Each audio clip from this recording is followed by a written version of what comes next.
Kicking off the list at number 10, we have Talia al Ghul. She's the daughter of Ra's al Ghul, the leader of the League of Assassins, and she's constantly being torn between her father and the Caped Crusader himself. Now, in Batman Son of the Demon, the name should tip you off as to what happens.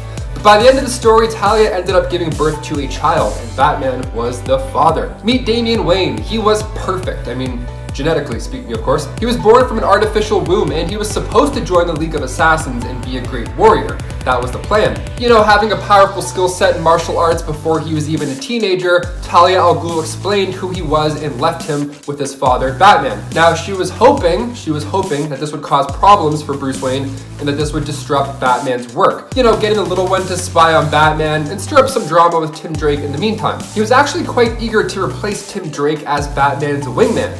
So troubled Damian Wayne grabs another Robin costume, added some of that League of Assassins gear he was used to, and then he took out the villain Spook, in a rather dark way too. The guy's wild. At one point, he ended up sucker punching Tim Drake off of a T-Rex model. Sometimes those villain genes just get carried down no matter how the kid gets born. And before we continue on with this list of bad moms, guys, go ahead and give this video a thumbs up if you want. You should, because it really helps out our studio quite a bit. You guys are the best. Thank you so much for your continuous support. Now let's get back to this video. Number 9, Superwoman, Earth 3. She made her comic book debut not too long ago in Justice League Volume 2, Issue 23. Lois Lane of Earth 3, that is an Amazon native and a member of the crime syndicate. Now, she was in a relationship with her teammate Ultraman, but that relationship was pretty toxic. So she veered off and had an affair with another teammate, Owlman. And then she also had another affair, but this time with Alexander Luthor. So she had this handy little tool that helped her get all these side romances in the works. She had the lasso of submission, which enslaves others to her will. So it was only a matter of time before she got pregnant with one of these guys. Now, supposedly, the child was Ultraman's. But, she told Owlman that it was his. She was manipulating both men. Her plan was much deeper though. When the Injustice League had attacked, they freed the prisoner Mazaz, who Superman then revealed was the true father all along. So yeah, she manipulated the Syndicate into bringing him back as a prisoner, where she helped him go against Black Adam and Bizarro. And honestly, this whole love triangle, or love hexagon, is definitely Bizarro. That's the word I would use for it. Number 8, Catwoman. Selina Kyle first appeared in comics way back in 1940 in Batman issue 1. She's had a pretty on and off complicated relationship with Batman, so it was just a matter of time before the two got really close. In Huntress issue 1, the Huntress of course is introduced as Helena Bartolini, but there was another Huntress in the comics as well, and she was the daughter of Bruce and Selina. She was introduced to readers in Huntress volume 3, issue 1.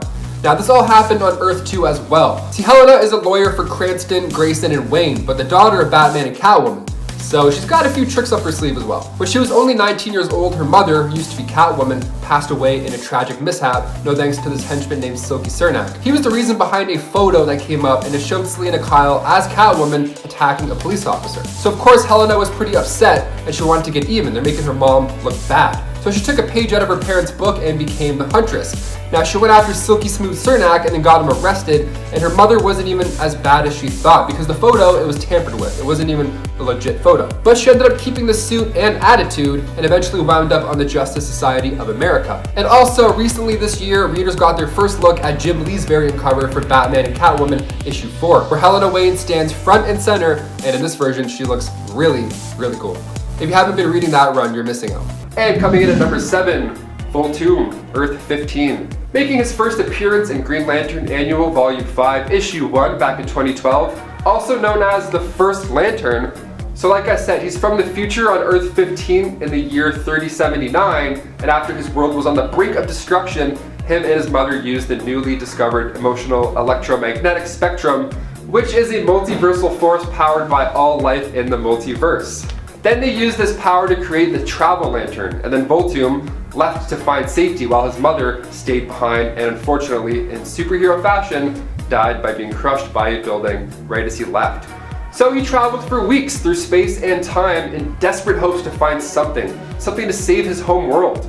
So he goes to Earth 17 and uses the spectrum to resurrect plant life. Cool, not much more to do here, let's go next. He tries Earth 47, then they use the spectrum to create nice music.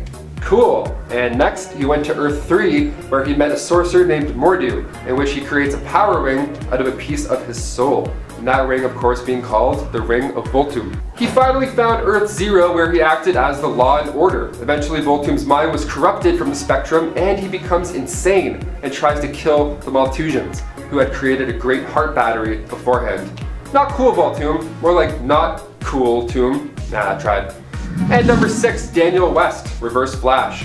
Making his first appearance in the Flash Volume 40, Issue 0, Daniel West is a classic speedster. His costume is the first thing you notice when looking at this version of the Reverse Flash. His suit is made partially from the monorail that he crashed into, so it acts like an armor around him, which is super cool looking.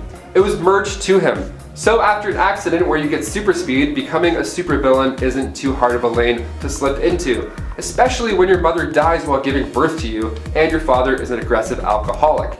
Yeah, Daniel's upbringing is super tragic, so he uses the Speed Force in attempts to go back in time and prevent this from happening at all costs. So if anybody has to die in the meantime, so be it. His goal is to take out other speedsters and use their Speed Force to help him achieve his goal. Sad times indeed. Number 5, William Cobb, the Talon. He made his comic book debut in 2011 back in Batman Volume 2, Issue 2, and the Talon is an assassin for the Court of Owls, who claims to have killed several Wayne family members, including Bruce Wayne's great-great-grandfather, Alan Wayne. Not a bad resume. He began his early days juggling baseballs on the street just to get by, and after his father had passed away tragically while building a bridge for Cameron Kane, he began his early days juggling baseballs on the street just to get by, after his father had passed away tragically while building a bridge for Cameron Kane. So he would earn some money and then sneak it into his mother's purse. What a gem. And then one day somebody was watching his act and then got pickpocketed. So William Cobb noticed and hucked one of these baseballs at him, saving the day. The man offered him a job at a circus as a thank you. So he started using knives instead of baseballs to amp up the act, keep it fresh, and eventually met his love Amelia back when he returned to Gotham. Now he was a celebrity though. Amelia's father didn't like the two in love, so he told William to beat it. Amelia at this time was actually pregnant. Ruh-roh. So Cobb joined the Court of Owls and became one of the Talons, and went back to Amelia's house to kidnap his own son. His son ends up becoming the Grey Son of Gotham, John Grayson's father. Number 4, Oblivion. Making his first appearance in Green Lantern New Guardians Annual Issue 2 back in 2014, Oblivion is made of Kyle Rayner's rage, fear, and anxiety. He's the physical form of all of those traits and even believes himself to be Kyle Rayner. He stayed in his apartment and even tricked Carol into thinking that he was the real deal. So he has powers that allow him to shapeshift, teleport, he can project vast amounts of energy that match a white lantern, and he can also create illusions of people and objects. So one day Oblivion teleported Carol and himself to Arizona, where he used his powers to alter all the people in the buildings there. He's kind of annoying like that, Number 3, Gotham Girl, aka Claire Clover. She made her debut in DCU Rebirth Issue 1 in 2016. Her and her brother Hank both traded in years of their lives for superpowers. So they can either live 2 years at Superman's level, or live a few hours with godlike levels, which is really interesting. If you had this power, which way would you go? Let us know in the comments, because I'm curious. So Batman ended up taking Claire and Hank under his wing, but unfortunately, Psycho Pirate's mind manipulation ended up getting the better of him. Hank ended up using all of his life force just to defeat the Justice League. After his death, Claire wasn't doing too well. Batman even told her his real identity and how he sometimes likes to talk to his dead mom as well. How lovely, what a nice little bonding moment. Now, by the name of this list, you won't be too shocked to hear that she had also been secretly working with Bane to break Batman on a psychological level. Not cool. And number 2, the Court of Owls. I mentioned them earlier, so I figured since they're going to be in the new Robert Pattinson Batman flick coming out in 2022, they're worth a bigger mention. So since the New 52, the Court of Owls have picked up steam. Created by Scott Snyder, this new secret society looks as cool as they are. They're an ancient group that has been secretly controlling Gotham for a while. Like a while. They even go back to some early Bruce Wayne days, hence them being part of the Matt Reeves Batman plot coming up. Their top assassin, of course, being the guy I mentioned earlier, Talon. So he ended up attacking him, and then Bruce decided to do some detective work, discovering the secret society. So he finds out that the Court of Owls actually has secret headquarters in every building made by the Wayne Trust. Sneaky, sneaky. Gotta love secret cults. And finally, number 1, Mr. Bloom. One of the coolest looking guys on this list, Mr. Bloom made his debut in 2015 in Batman Volume 2, issue 43. He began his journey by stealing high-tech seeds. Yep, you heard me, I said seeds. Makes sense why he's got the flower on his face. It goes well with the terrifying Slender Man look. I wonder what it smells like. Probably death or daffodils, one of the two. So after he took these super seeds, he got some superpowers, super strength, elasticity, hence the lankiness, and he can project flames and ice from his hands. Pretty neat. So he decides to give these seeds to a select few who desire superpowers. The only cost? Their life. I think next year for Halloween, I'm gonna go as Mr. Bloom. Either him or Orlando Bloom. One of the Blooms for sure, I'm just not sure which one, you know? Kicking off the list at number 10, we have Erica Manson, aka Marionette. She made her comic book debut just 2 years ago in Doomsday Clock issue 1. Her and her father moved to the United States and opened up a puppet shop across the street from Maze Glass, which eventually led her to meet Marcos Maze, who would soon become her husband, but I'll get into that a little bit later. They started, of course, as best friends, while Marco's stepfather thought that she was a bad influence. Ooh, so Marco ended up saving Erica from some bullies, and then Erica's father committed suicide after corrupt police officers were extorting money out of him at his puppet shop. Now, of course, this already sounds like a villain origin story, but it gets worse. So Erica ended up getting payback on the policeman while, of course, becoming the alternate persona, Marionette, with her trusty lover sidekick, Mime, aka Marcos Maze, who I mentioned earlier. I love this duo, honestly. Like, the vibe reminds me of, like, from Baby Driver, where you have Buddy and Darling. A lot of love and violence, just a hot mix. And before we head over to number 9, guys, if you could just give this video a thumbs up and like this video, it goes a long way over here at the studio. You guys rock, thank you. Now back to some more villains. And number 9, the Underbroker, not to be confused with the Underminer from Incredibles. So Harlan Graves, aka the Underbroker, is a businessman and lawyer located in, of course, Gotham City, who runs a bank for criminals. The Underbroker, of course, wears a fancy suit and a mask. I mean, he looks ready to go to the club, and he also looks ready to crunch some numbers. Love the red and black combo. Slick. He's a broker for criminals, so he would help them store cash in hedge funds. And he's actually so good at his job that the Caped Crusader doesn't even know about his secret organization he calls the Underbrokerage. Great name. He actually helped Catwoman transfer Batman's money to her account, but it was later revealed that he was just getting the account for the Joker. Super smart, super evil, and super handsome. Gotta love it. He made his debut in Batman Volume 3, issue 92. So if you want to check him out for yourself, you know where to look. And number 8, Barbados. Also referred to as the Bat God, not Rap God. And he resides in the dark multiverse. So, the World Forger, of course, was set to watch over the vast universes, and while some of them held up, there are just some worlds that were just naturally unstable. So, what next? Well, they send a dragon named Barbados to destroy it. That way the energy can then return to the Forge.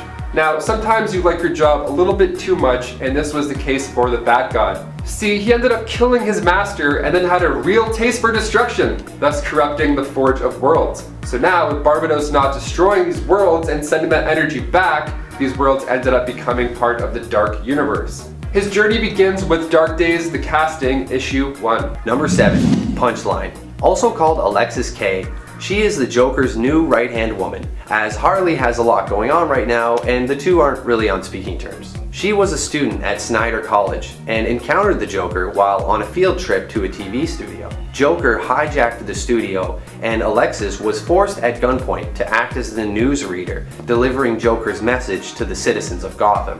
After this encounter, she became obsessed, starting a podcast about the Joker and poisoning the people around her to try and get his attention. She eventually kills her college dean, proving herself to the Joker, who taught her how to create a modified form of his Joker venom. Link in the script there. She goes on to help Joker in his war against Batman, eventually having an epic showdown against Harley Quinn and Batman. She wields a couple of daggers and holds her own well against Catwoman and Harley. Number 6, Silver Banshee. First appearing in Action Comics number 595, Silver Banshee is a villain with sonic powers who frequently goes up against Superman. She was once insanely powerful, but has sort of been dumbed down a bit over the years, It's just how it goes with these supervillains sometimes. But in her youth, she was dragged into the netherworld during a supernatural conflict as family stuff and granted superpowers by a creature called the Crone. She is initially controlled by the powers like a curse, but later overcomes it with the help of Supergirl. They become fast friends and get to know each other pretty well. The two later hang out in a bar together, and it's totally lit. They're having a great time until her dad, Black Banshee, shows up. Luckily, the two of them are able to defeat Black Banshee together. Silver Banshee is known for her ability to learn language instantly, and more importantly, this crazy power to just make people die by saying their name. It's sort of like the Black Canary's canary cry, except the Banshee version, and it instantly kills you. Number 5. Blackfire. Blackfire is the older sister of Starfire from the Teen Titans. She often appears as an adversary of the Titans and is extremely powerful, outmatching the already astounding Starfire in battle. She can absorb ultraviolet radiation and transform it into deadly bolts she calls black bolts, and can even change radiation into energy, giving her superhuman strength and endurance. She is especially powerful, capable of interstellar travel and flight in space. It's kind of the same thing. She appears in Red Hood and the Outlaws number 11, where she fights alongside her sister and takes down the Blight after they capture Roy Harper. It's an epic team up and a great reunion for the two sisters. Number 4. Mary, Queen of Blood. Mary Seward is the Queen of Blood, appearing in House of Mystery number 290 in 1981. She once had a lover named Andrew Bennett, a decorated nobleman who was bitten and turned into a vampire. Mary begged Andrew to bite her as well, hoping that the two could spend eternity together. However, Andrew resists the vampiric bloodlust while Mary embraces it and becomes a ruthless killer. She forms a cult called the Blood Red Moon, and Andrew hunts her across the centuries trying to stop her. She once turned an entire temple of monks into vampires, but they rather impressively resist the bloodlust through mindfulness and meditation. She has a crazy host of powerful abilities, including psychokinesis, transformation, regeneration, superhuman strength, not to mention immortality. As long as she has a steady supply of blood, she is extremely powerful, and I'm sure it's easy for her to get more. Number 3. Killer Frost. Killer Frost is just a classic deadly female villain, an icy-hearted femme fatale who will literally suck the life out of you in a heartless attack. There have been multiple iterations of Frost, always iconic and always super powerful, having once even sold her soul to become more powerful. She has been kidnapped and forced to work on the Suicide Squad, and once even worked alongside Batman. Caitlin Snow is the newest Frost, a scientist who is tricked by Hive and made to die in a staged accident, but she instead survives and gains her ice-based powers. She is not made of ice, but instead generates organic ice-like cells that make up her entire genetic makeup. She is a heat vampire, absorbing the body heat of others to kill them. Number 2. Enchantress. Also known as June Moon, Enchantress gained her powers from an immensely powerful being and almost immediately winds up battling against Supergirl. She later joins the Suicide Squad as Amanda Waller agrees to help her control her evil Enchantress side. She can manipulate energy, heal, and even teleport. She once took on Wonder Woman, Cyborg, and Superman all at once, and has defeated other villains as well. Her powers have gotten kind of erratic and unpredictable since June Moon and Enchantress became separated from one another, but she has still demonstrated some impressive raw power in her villainous career. She is capable of flight, necromancy, and possession, elemental control, and even resurrection, but only if the corpse is fresh. If it's not though, she can always use the necromancy. Number 1. Evil Supergirl. Lex Luthor had an evil scheme that basically caused all of this. He created a black kryptonite energy ray, which he used on Supergirl, hoping to corrupt her. Instead though, the ray generated a second dark version of Supergirl. This dark version had similar memories and experiences, but believed that she was sent to Earth to kill Superman. And as you can imagine, she's crazy powerful. She goes on a rampage using her Kryptonian powers, causing tons of damage, and even taking down Black Canary and the Flash before finally facing off in an epic battle with Superman and Wonder Woman. Evil Supergirl is likely one of the most powerful villains ever, and it's actually Wonder Woman that brings her down in the end, catching both versions of Supergirl in her lasso and merging them together back into one. Coming in at number 10, we have Eclipso, the alleged former Wrath of God. A supernatural agent of chaos with his face permanently in the shade of a constant eclipse, Eclipso claimed to be the one who carried out the biblical flood of Noah's Ark, and that he was replaced in his position as the physical embodiment of God's wrath by the Spectre, because Eclipso was just too violent and angry for the role. Older than almost every other being on Earth, Eclipso has fought many heroes over the years, and even though he no longer possesses the power of a full god, he is still an extremely dangerous magical being, and who knows what he'll do next to try and regain his power. Coming in at number 9, we have Starro the Conqueror, specifically the version seen in James Gunn's 2021 film, The Suicide Squad. Found by American astronauts during the early days of the Cold War merely drifting through space, Starro was imprisoned and tortured for 30 years by the American government on the island Corto Maltese when it was discovered that Starro possessed incredible telepathic mind control powers that the government seek to learn how to weaponize. Although he eventually had to be taken down by the Suicide Squad when his anger at being imprisoned caused him to go on a rampage, Starro's story wound up being a tragic one, as his sad last words were, "I was happy, floating, staring at the stars." Rest in peace, Starro. Hopefully there's lots of stars to look at in big, mysterious kaiju heaven. Coming in at number 8, we have the Lord of Chaos, Dominus. An enemy of Superman's, Dominus was originally a peaceful magic user on his alien homeworld, who soon became jealous when the woman he loved ascended past him and became the magical leader of their planet. Filled with envy and rage, Dominus was imprisoned in the Phantom Zone as punishment for attempting to betray his love, and over the course of his long imprisonment, Dominus soon learned to embrace the chaos of magic and managed to free himself through a gateway in Superman's Fortress of Solitude. With strength to rival the Man of Steel himself and magical abilities that can completely distort reality, Dominus is one of the most unpredictable and dangerous magic wielders in the entire DC universe. Number 7, Perpetua. Perpetua is an old evil, but one that we didn't know of in the comics until 2018 when she was first introduced in Justice League Volume 4, Issue 8. Perpetua quickly became known as one of the greatest evils the universe, or multiverse really, had ever known. She was the creator basically of all things, and the mother to the Anti-Monitor, World Forger, and Over-Monitor. Billions of years ago, she was betrayed by her own children and trapped in the Source Wall along with her devastating and deadly creatures, the Apex Predators, a vicious combination of Martians and humans. Yeah, she really old. Perpetua was the one ultimately responsible for the crisis in the DC universe, as it was her whisperings from within the Source Wall that brought them about. The energy allowed her prison to weaken, cracking a little more each time there was a crisis, which was how Perpetua planned to escape. She was eventually freed when the Source Wall broke as a result of Barbatos and the Batman Who Laughs actions, allowing her to once more wreak havoc on the world and earn back her power so she might rebuild the universe again in her own horrifying image. Number 6, The Kindred. Making its first appearance in the Multiversity Guidebook number 1, the Kindred is this cosmic force that appeared after the Rebirth event. Created by Grant Morrison, the Kindred is a 4-part entity, and they each represent DC lore, so those 4 being the Speed Force, Magic, Cosmic Power, and Emotional Life Spectrum. So they have a handle on pretty much any angle out there. Now, this is a villain list, so this is bad news for us, or rather bad news for pretty much any world. For starters, they take all of the energy from living creatures. That's how they come together. Nice, teamwork. Teamwork makes the dream work. Also tears. So off the bat, these guys are just OP.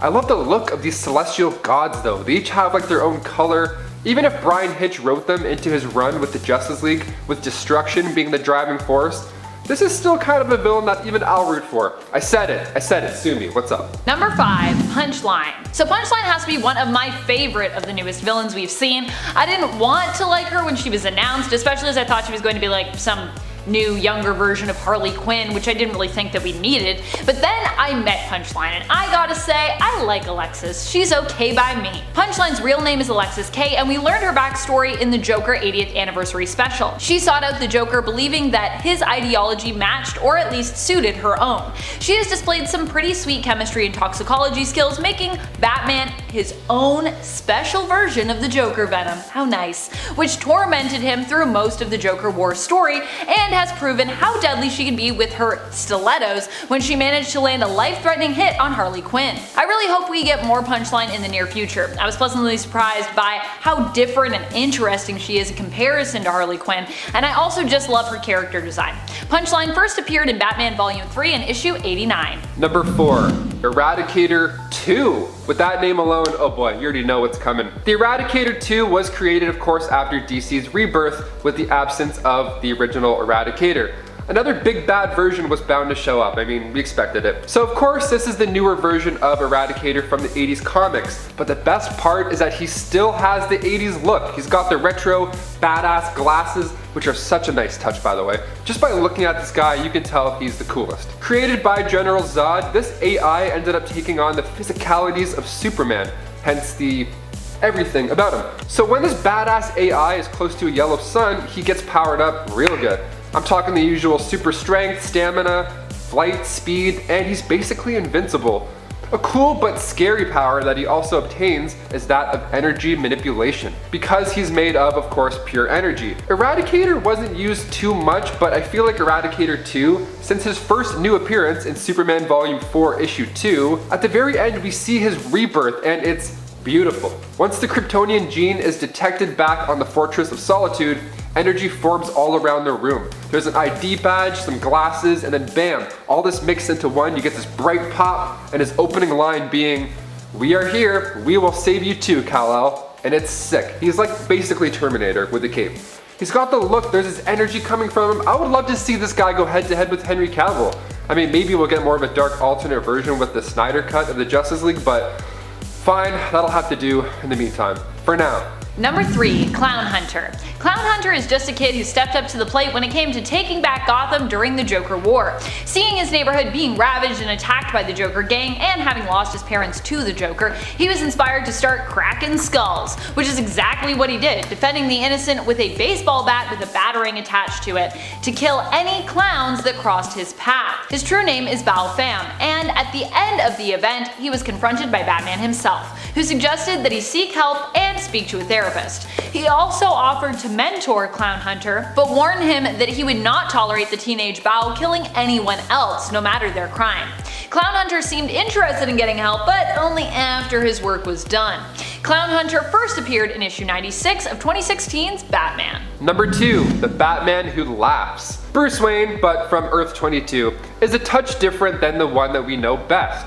The Dark Universe is a very special and very vast place filled with alternate versions of characters, but one of the most notable has to be the Batman Who Laughs. Making his first appearance in Dark Days, the casting, this Bruce Wayne has, well, of course, similar origins that we're familiar with. Parents were murdered, became a crime-fighting bat, protects Gotham, all the good stuff. But this Joker changed his path up. Joker began murdering everybody in Gotham. He bombed a hospital and then shot the parents of the kids. Like, he's twisted, and he's also dying at the same time. He's dying from the chemicals that made him become the Joker in the first place. So of course he wanted to take everybody out with him. So when Batman stepped in and killed him by breaking his neck, the toxins from the Joker were inhaled by poor Batsy, causing this to happen. So a day later, he's joined by Batgirl, Nightwing, Red Hood, Red Robin, who were training in the Batcave, and then Batman then shot all of them. And then this is just the beginning. This insane clown Batsy is terrifying and entertaining in all the right ways. Number 1.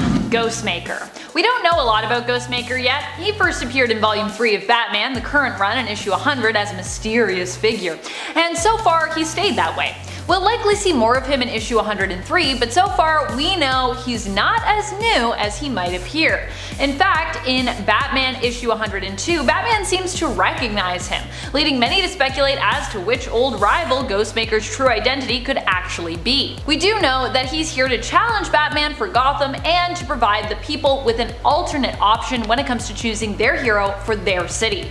He also comes with a ton of tech, and at this point is probably going to quickly end up being better equipped than Batman himself when it comes to gadgets, as Bruce just lost all of his fortune to Lucius Fox. Well, he gave it away, that is. And Lucius is out of the Batman game. Bruce is on his own this time around when it comes to equipping himself, and he only has his own ingenuity and the help of the Bat fam to back him up.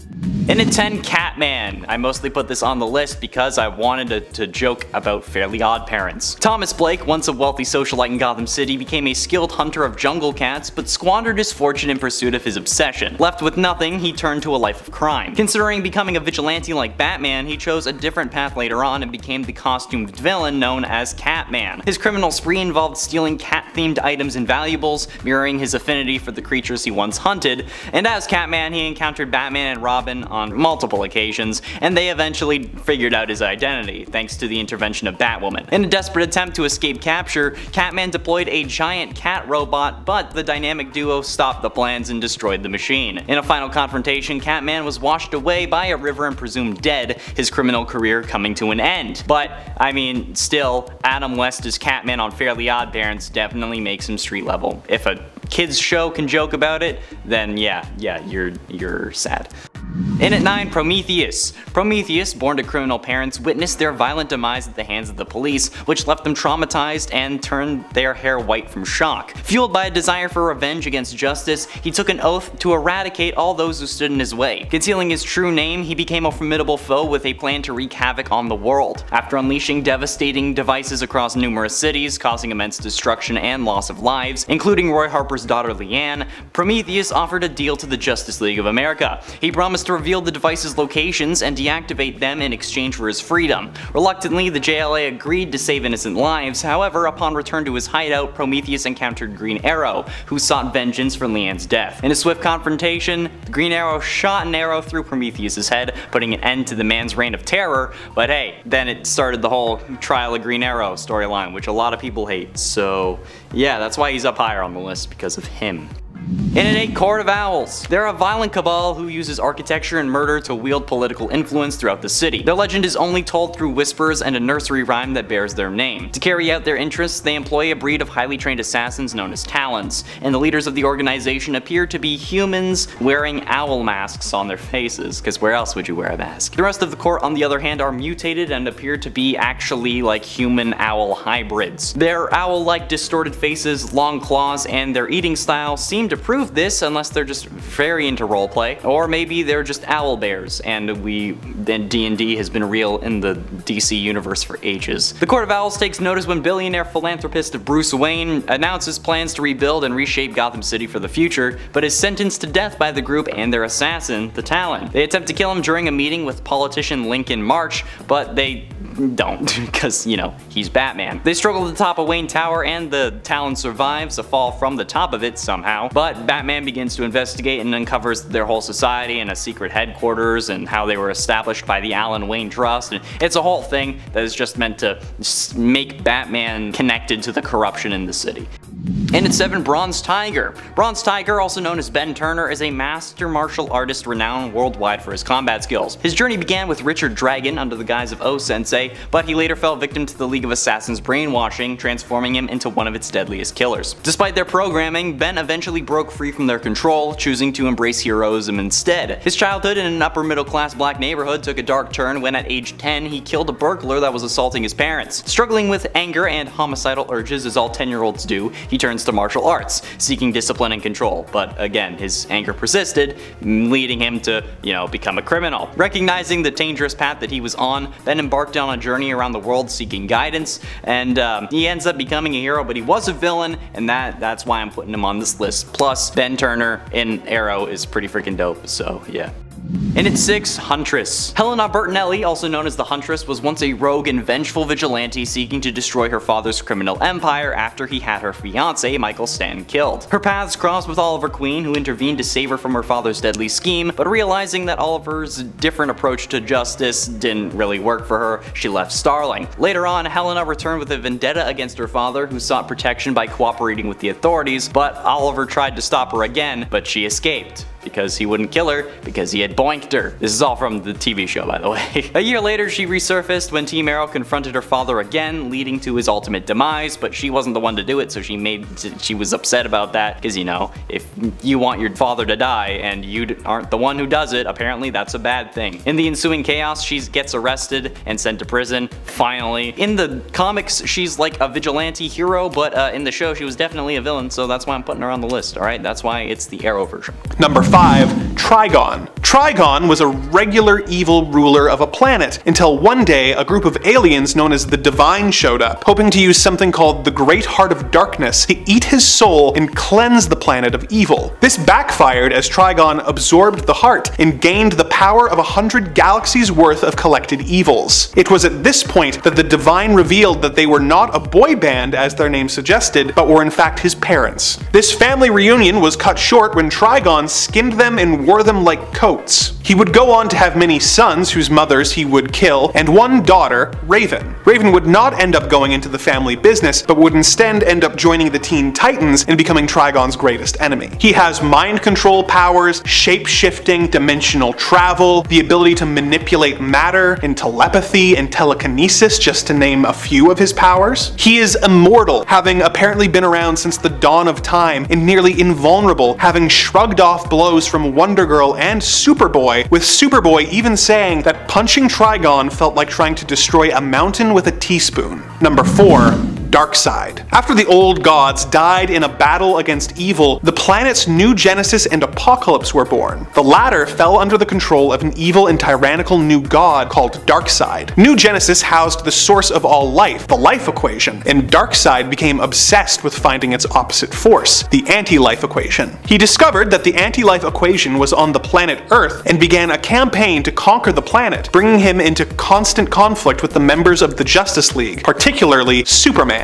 He is all but immortal, invulnerable, and super strong. As if that wasn't bad enough, he is also an incredible tactician with a keen scientific mind who has telepathic powers and the ability to shoot omega beams from his eyes, which he can use to either destroy or teleport his victims, such as when he sent Batman back to caveman times at the end of Final Crisis, essentially turning the Dark Knight into a temporal bomb. Even Superman has trouble going toe-to-toe with this god, whose only weakness is a substance called radium.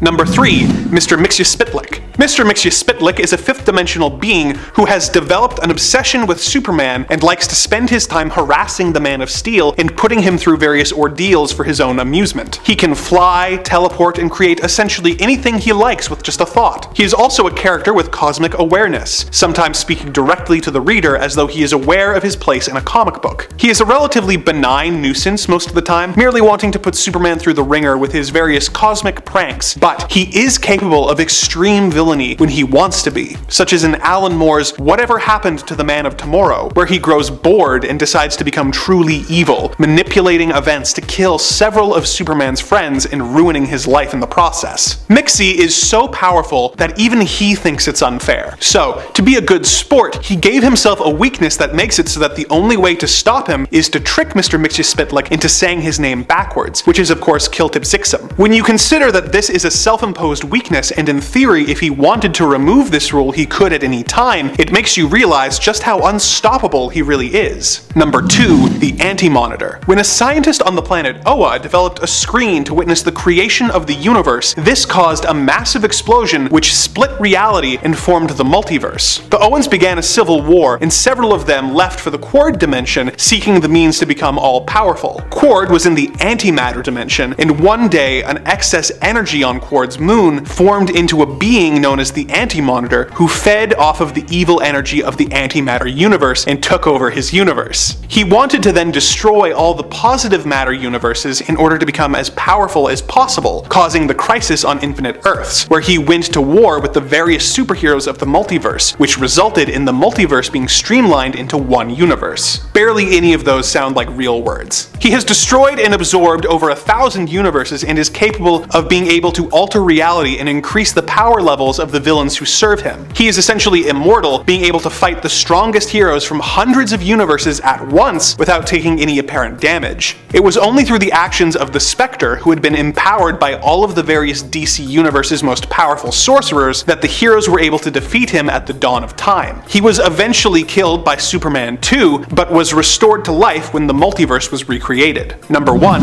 Nekron. Nekron's origins are shrouded in mystery, with rumors that he existed before life destroyed, or was created by darkness itself to serve as its protector. Other stories say that he was imprisoned into the land of the unliving by the guardians of the universe near the beginning of time. For most of eternity he was unaware of life, but once he discovered its existence, he became obsessed with becoming its master. He fought against the Green Lantern several times with his army of the undead until he formed his own Lantern Corps by trapping the Anti-Monitor in his own central power battery. The Black Lanterns are comprised of dead superheroes as well as the entire population of the destroyed Coast City, who he has resurrected and forced to fight on his behalf. Even when his physical form is defeated, as he was never technically alive, he is simply sent back to the land of the unliving to begin plotting a new scheme to destroy life itself. Number 10. Brainiac. The Collector of Worlds, kinda like those weirdos who collect snow globes. Brainiac is considered one of Superman's stronger and actually not boring foes. Brainiac's level of intellect supersedes humans by several centuries of advanced knowledge. He's so smart that his intelligence actually creates his other powers, if that even makes sense. For example, he can interconnect his consciousness with other computer systems, possess other beings, and even transfer knowledge and information to himself from others. The original Brainiac's purpose was to capture cities and assimilate knowledge in order to gain power. Part of his operating procedure is collecting civilizations for study and preserving his knowledge of alien species so that he remains the most supreme being in the universe, and then destroying planets and galaxies in his wake to prevent the knowledge from spreading. Thanks to Brainiac's mechanical body, he is immune to aging, with his exact age never being specified, but he was alive long before Krypton's destruction, making him several thousand years old at the least, and he has the ability to recover himself as long as a single line of his DNA remains. Number 9. Granny Goodness. Granny Goodness is probably the complete opposite of anything we would describe as goodness. She was originally one of the lowlies, basically the peasant class on Apokolips. From a younger age, she was taken by Darkseid and raised and trained to become head of the Shock Troops and of the Female Furies. She has the responsibility to bring young warriors from other worlds to fight each other to earn the right to be trained by her. But Granny Goodness also has multiple orphanages where she both trains and disciplines younger individuals looking for potential warriors for Darkseid. Being a resident of Apokolips, Granny here does have quite a bit of power. She has superhuman strength, speed, durability, and senses, as well as invulnerability, an advanced immune system, and yes, that's right, immortality. But being immortal doesn't necessarily save you from looking old as hell, which is why we get Granny Goodness. Number 8. Vandal Savage. When you think of intelligence, you don't often think of cavemen, but there is one caveman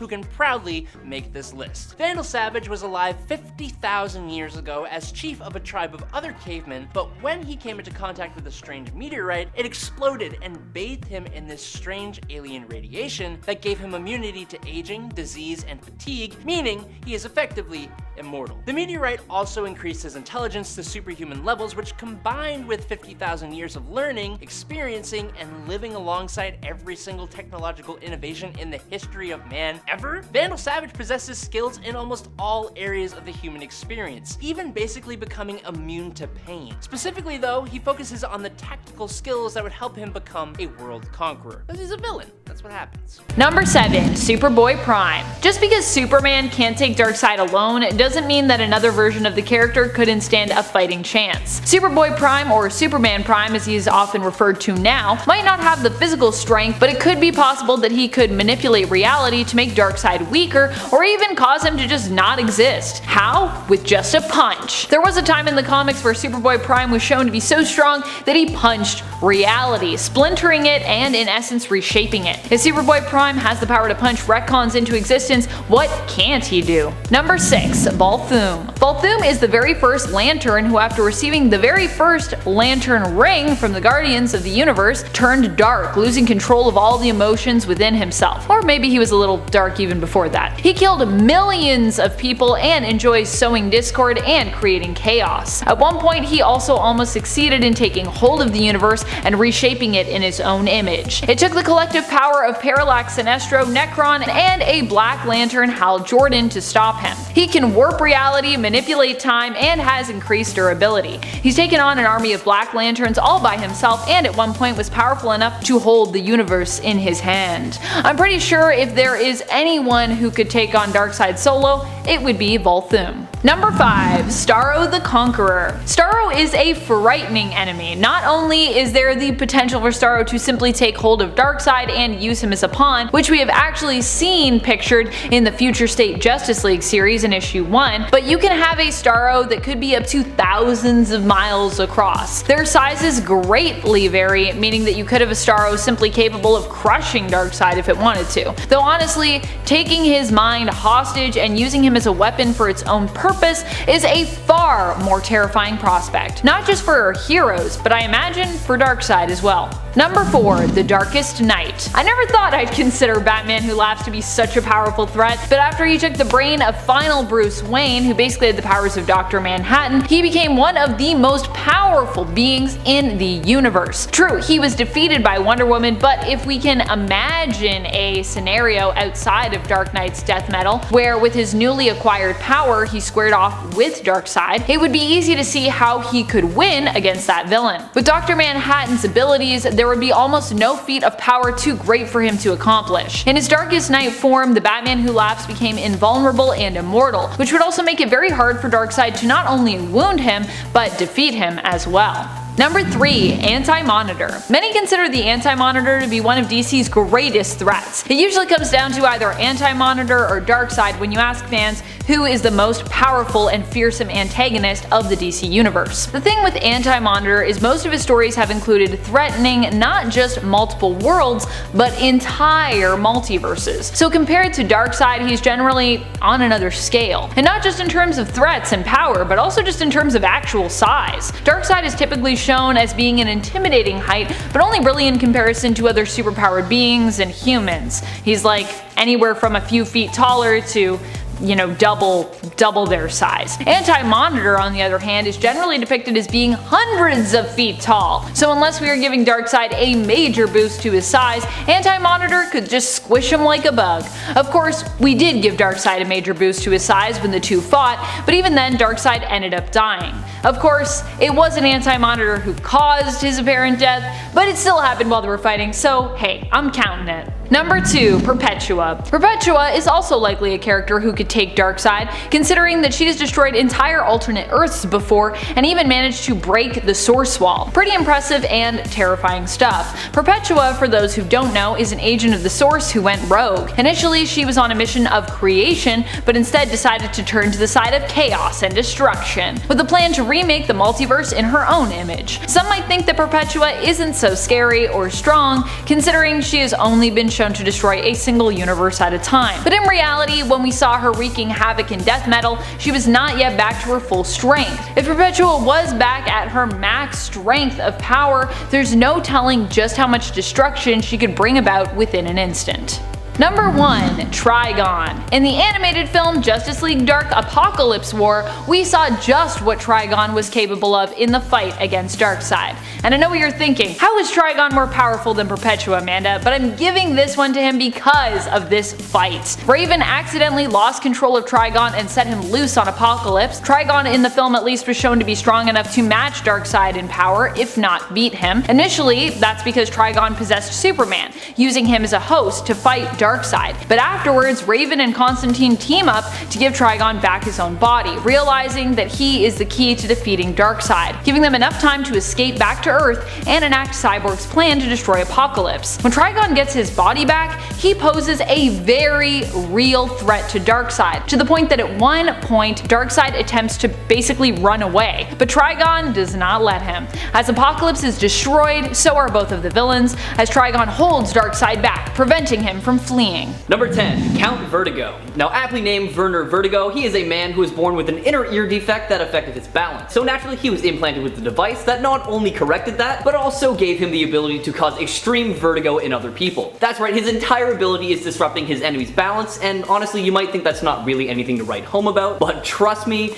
it is a lot more useful than you might think. Now Count Vertigo uses his ability to mess up the aim of even the best marksmen, to disrupt the guidance system of some of the most high-tech machinery, and even uses it to manipulate the emotions of people, causing them to flop between emotions like crazy. Now there are also 2 other Count Vertigos that fought against Green Arrow, but they use drugs to cause the same effects in their victims, and we are going to ignore them because using drugs is not cool. It's true, it's not cool. It's really not. Number 9, Calendar Man. Calendar Man to most people is just a guy who's obsessed with the date. But in reality, he is also one of the most accomplished villains. During his first appearance, he almost managed to defeat Batman, one of the greatest and smartest detectives in the world, straight out of the gate, by giving him an almost unsolvable problem. Calendar Man sent an anonymous letter promising to commit 5 crimes, one each day, each one corresponding to a particular season and theme, with the 5th day also being a clue as to the true identity of Calendar Man, with the 5th season. Batman failed to capture Calendar Man on the first 4 days, often arriving too late to the scene of the crime. And on the 5th day, it was only an ad for Calendar Man's side hustle as a magician who was playing 5 days at the Bijou Theater in Gotham that allowed Batman to connect the dots. Where would Batman be without ads from the local newspaper? Local newspapers, they're important. They really are. You always gotta support local. Yeah. Number 8, Phobia. Quite possibly one of the most underrated villains in the DC universe, Angela Hawkins III is Phobia, a member of the Brotherhood of Evil and constant enemy of the new Teen Titans that is capable of bringing your deepest and darkest fears to the surface. She basically uses psychic abilities to access the fear center of your brain and creates incredibly lifelike illusions that incapacitate pretty much everyone except for a select few who have been shown to be immune. Funnily enough, she is actually not immune to her own powers because she has some deep, dark insecurities and phobias hidden away as well, behind that, tough exterior. And that was exploited by Raven in an attempt to convert her to the hero side of things. Obviously that didn't work though, because since then, she has joined the Injustice League as a new member. Number 7. Lady Shiva. She's been known as a villain and a hero since her first debut in Richard Dragon Kung Fu Fighter issue 5. Now, Lady Shiva and the assassin David Kane did have a child named Cassandra Kane, who was the 4th Batgirl. She also had another child as well in another comic, which I'll explain a little later on in this list. So she made her first debut in Batman issue 567, called The Mark of Cain. When Lady Shiva had her, she was born with the intention to serve as a bodyguard for Ra's al Ghul. Her father, of course, trained her as a child, so she wasn't taught to speak though, that's the thing. He would instead use actions to communicate with young Cassandra. That, and they cut her off from the outside world, only exposing her to the things that she needs only when necessary. So not the most fun childhood, that's for sure. So what ended up happening is that part of the brain that registers speech and language processing was instead being used to read other people's body language, like super well. So this made her a great fighter. She could predict the moves that somebody was gonna do before she did them. Number 6, Ursa. She was a Kryptonian military officer who was loyal to General Zod. But of course she was banished to the Phantom Zone with him, and then in there, they conceived a child. That child's name was Lord Zod. They conceived him in the Phantom Zone until he arrived by pod to Earth. So this young boy was lifting TV sets and cars like it was nothing. Everybody was soon looking his direction. It was obvious that he wasn't from around here. So the Department of Metahumans Affairs decided to take the boy to a secret place in Washington to do tests and all that jazz. But they didn't tell Superman, which is not a great idea. He broke Lord Zod out and then convinced Lois to adopt the young boy, naming him Christopher Kent. And yes, he is also immune to kryptonite. Now, of course, he has similar powers to Superman, but the most unique ability Christopher Kent has is that of telekinesis. Number 5, Cheshire. Made her first comic book debut in New Titans Annual issue 2. She's an assassin and a mercenary who uses potions. She's often gone head to head with the Titans, and sometimes she gets a little closer than what we would imagine. Turns out she fell in love with one of those Titans. She fell in love with Roy Harper, aka Arsenal. See, originally Roy went undercover for the government in a mission to try and turn her over, but they fell in love during this mission. Classic. So he knew there was no way he could turn her in, so he just left. He just called it off. So Jade didn't know his true identity until years later, but after their romance took off, their daughter Leon was welcomed to the world with Roy raising her. See, sometimes it ends up okay, sometimes it's weird, sometimes it's okay. This next one though is pretty weird. Number 4, Orca. This next one takes place in the Injustice Elseworld series, where Killer Croc and Orca are actually married. Yeah, it's nice when it starts with the two of them being together already. Like, no one has to go to jail, no one's getting broken out, no one's conceiving children in the Phantom Zone. It's nice, it's fun. It's weird, but it's fine, at least in terms of villains. Now, in Injustice 2, issue 42, Orca walks in, simply announces that she's pregnant, and then a nice spit take is the first response. And then Killer Croc stands up and he's like, well, I should probably go. And then everyone's like, I have so many questions, but if you ask questions, Killer Croc will not answer them. He'll instead put your head through a wall. So keep those thoughts to yourself, my friend. That child would be quite the unit. I mean, Orca mixed with Killer Croc, I would never want to bump into this family in any parking lot ever. That sounds like a nightmare. They're cute though, they're happy. Number 3, Lady Shiva. Again, this time we're talking about Lady Shiva from the Dark Multiverse. See, your partner this time around was none other than back-breaking Bane, and they had a son named Torn, and this happened right after Bane had actually broke the Batman. Now, cut to 30 years down the road, John Paul Valley is the new Batman, and poor young Torn had to watch his father get broken by the Bat this time around. So he trained with his mother in the League of Assassins, and then when he got a little bit older, it was time. They freed Bruce Wayne from capture in Gotham City and helped restore him to the mantle of Batman so they can get revenge on John Paul Valley. And as far as villain mothers go, this isn't too bad. I mean, anything that involves breaking Batman out to get revenge, hey, I'm on board, sign me up. Number 2, Maxima. Making her first appearance in Action Comics issue 645, Maxima is the oldest child of the royal family of Almerac. She came to Earth in search for a suitable mate, and then when she laid eyes on Superman, she knew he was the one. Just because they were compatible doesn't mean it's gonna happen. So Superman rejected this offer, so she went ahead and teamed up with Brainiac for a bit more before ultimately turning against him and joining the reformed Justice League. Now down the road, she again offered herself up to Superman because, you know, she's a better person now and doing good deeds.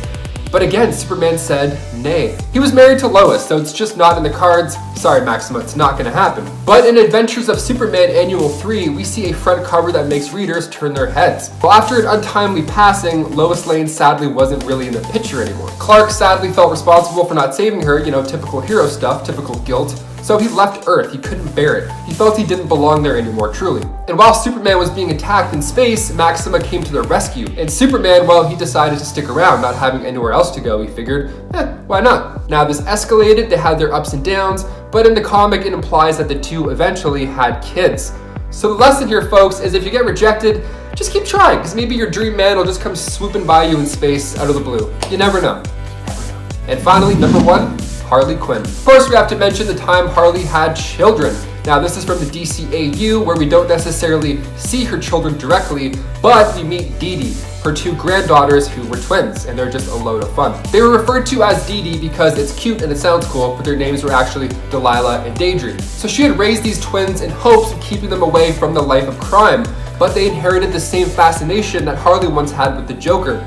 So this was easier said than done. They both ended up joining his gang when they were just teenagers. Honestly, anything that has to do with twins is just so fun to watch. Even if they're evil, I'm like, yeah, you guys look like you're coordinated, you're wearing the same thing, it's great. Well guys, there you have it. Which of these DC villains would you pick as your mother? If you had to pick one, let us know in the comments down below. I'm excited to see what you guys come up with. And at number 10, Riddler. Believe it or not, Batman has actually admitted that the Riddler is more intelligent than he is. Obviously, he is incredibly insane, but the Riddler has even realized this himself, which only expanded his intelligence. In terms of street-level villains, few can stand up to the intelligence of Riddler. Just like Batman himself, Riddler always has backup plans for his backup plans. He plays for most outcomes, but he usually sets traps and plans that are so well thought out that he doesn't always need his backup plans. And then, obviously, there's all the wordplay that he includes in his riddles that has even the most astute of readers rubbing their chins just trying to figure it out, you know? Number 9, Vandal Savage. When you think of intelligence, you don't often think of cavemen, but there is one caveman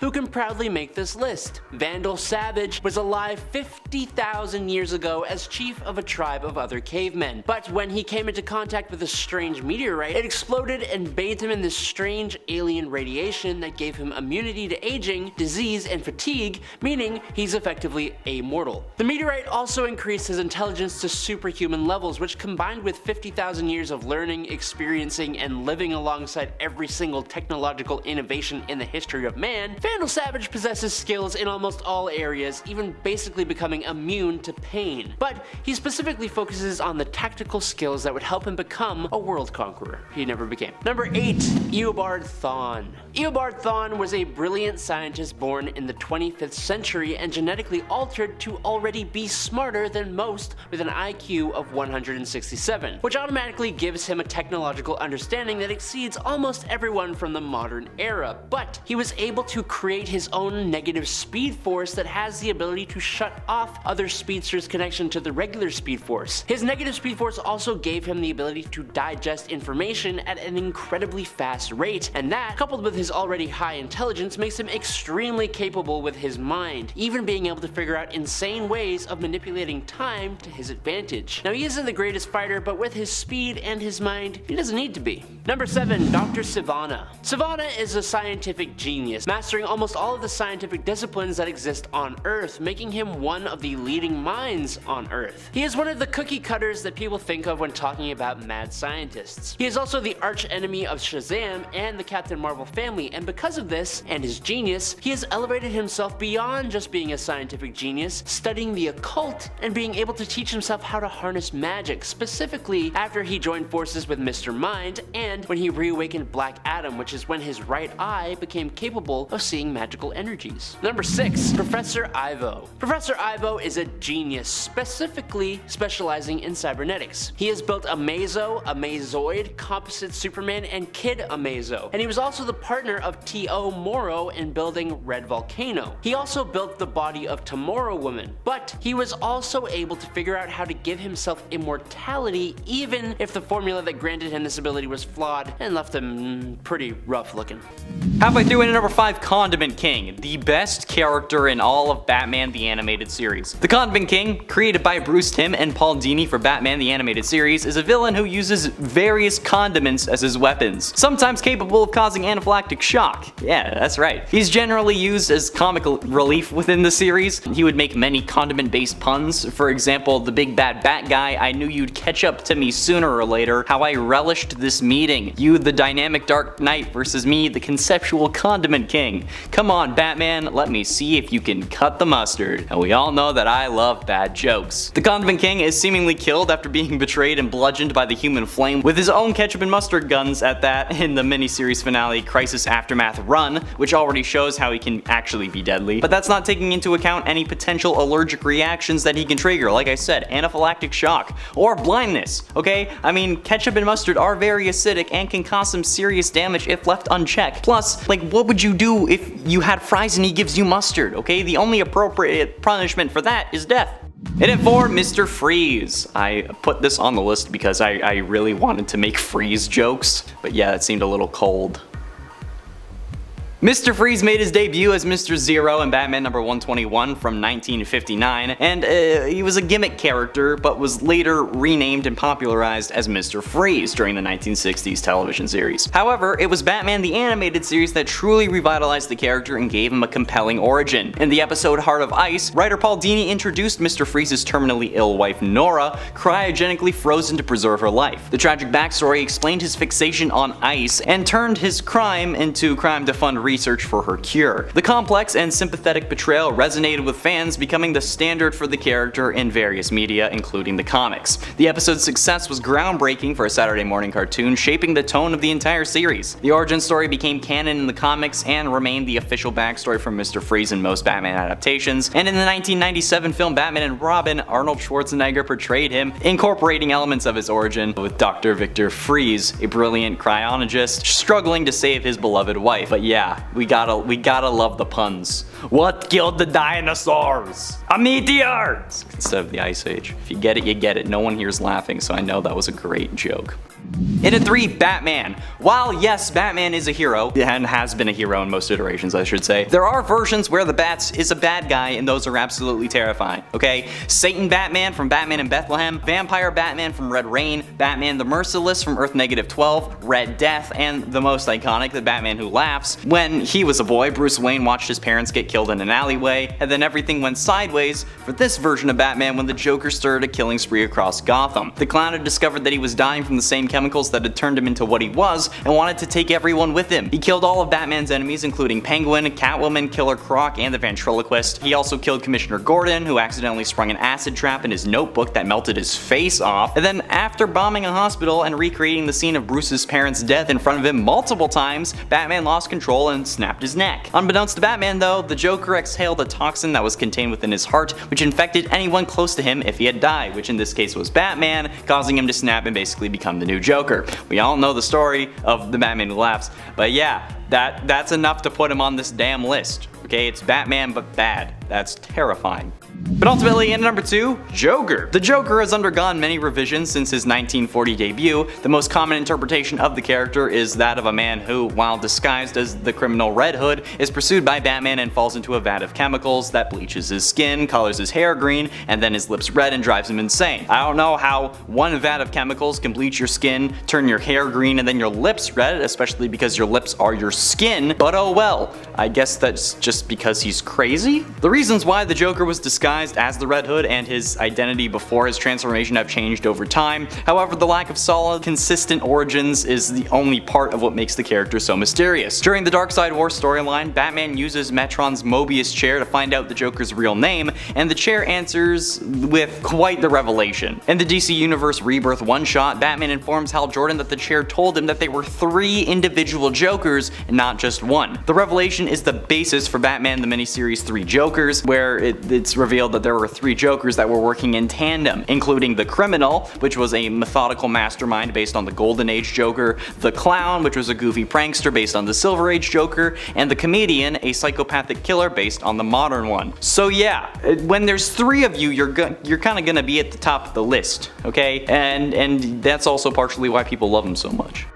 And finally, in at number 1, Deathstroke. I know that you're all gonna be mad at me putting Deathstroke over the Joker, but hear me out, okay? Being introduced in the new Teen Titans number 2 from 1980 as Deathstroke the Terminator, Deathstroke is often seen as the arch-enemy of the Teen Titans. However, the character has also served as a villain for Batman, Green Arrow, and the Justice League, and is the main antagonist of Arrow Season 2. The show seems to have a more powerful version when talking about brute strength, since he has actually the Mirakuru within his system, which is a super soldier serum that was ironically found on the island that Oliver was stranded on and saved Slade's life. But after the Mirakuru is in his bloodstream, he develops serious anger issues, like even worse than me, and that's tied to his strength, and then he comes back into Starling City to get revenge on Oliver by killing everyone he loves and blah blah blah. But especially in the comics, Deathstroke is a terrifying character, like when he became a speedster in the Lazarus contract from 2017, in which Wally is captured by Slade and finds himself bound to a machine, forced to reveal his secrets as he runs. Unbeknownst to Wally though, Slade manipulated him using a verbal technique to extract confidential information, and then he offers him a solution. Assist him in altering the past to save his son, and in return he will abandon his life as Deathstroke. But he doesn't, and then Deathstroke basically takes the Speed Force, which is Number 10, Doomsday. I have to just assume that Batman is afraid of Doomsday, and there are multiple reasons I believe this. For starters, anytime I've seen Batman even attempt to get involved in a fight with Doomsday, he is never throwing punches. He is either staying the heck out of the way, maybe only acting as a distraction, or he is powered up by some serious magical artifacts. Secondly, Batman is incredibly smart. He knows how hard it is for someone to take down Superman, and the fact that Doomsday is one of the few characters who is able to do it, and with such brutality, there is no way Batman is not intimidated by this monster. I refuse to believe it. Honestly, my favorite point of proof is seeing what Ben Affleck's Batman does in Batman vs Superman. Say what you want about that movie, but Batman jumping around the battlefield just trying his best to stay out of the way? Hilarious. Number 9, Prometheus. As a dramatic inversion of Batman, the tragic figure of Prometheus presents a serious threat to the Dark Knight. Enraged by the passing away of his parents at the hands of law enforcement, Prometheus vows to fight the law with the same intensity that Batman seeks to uphold it. Backed by ludicrous sums of money, Prometheus trains diligently and becomes the bane of police officers and military men across America. Armed with an all-powerful helmet, Prometheus earns godlike powers that give him the strength of the best fighters on Earth. It's no wonder that when he breaks into the Justice League Watchtower, he single-handedly beats the majority of the team, and Batman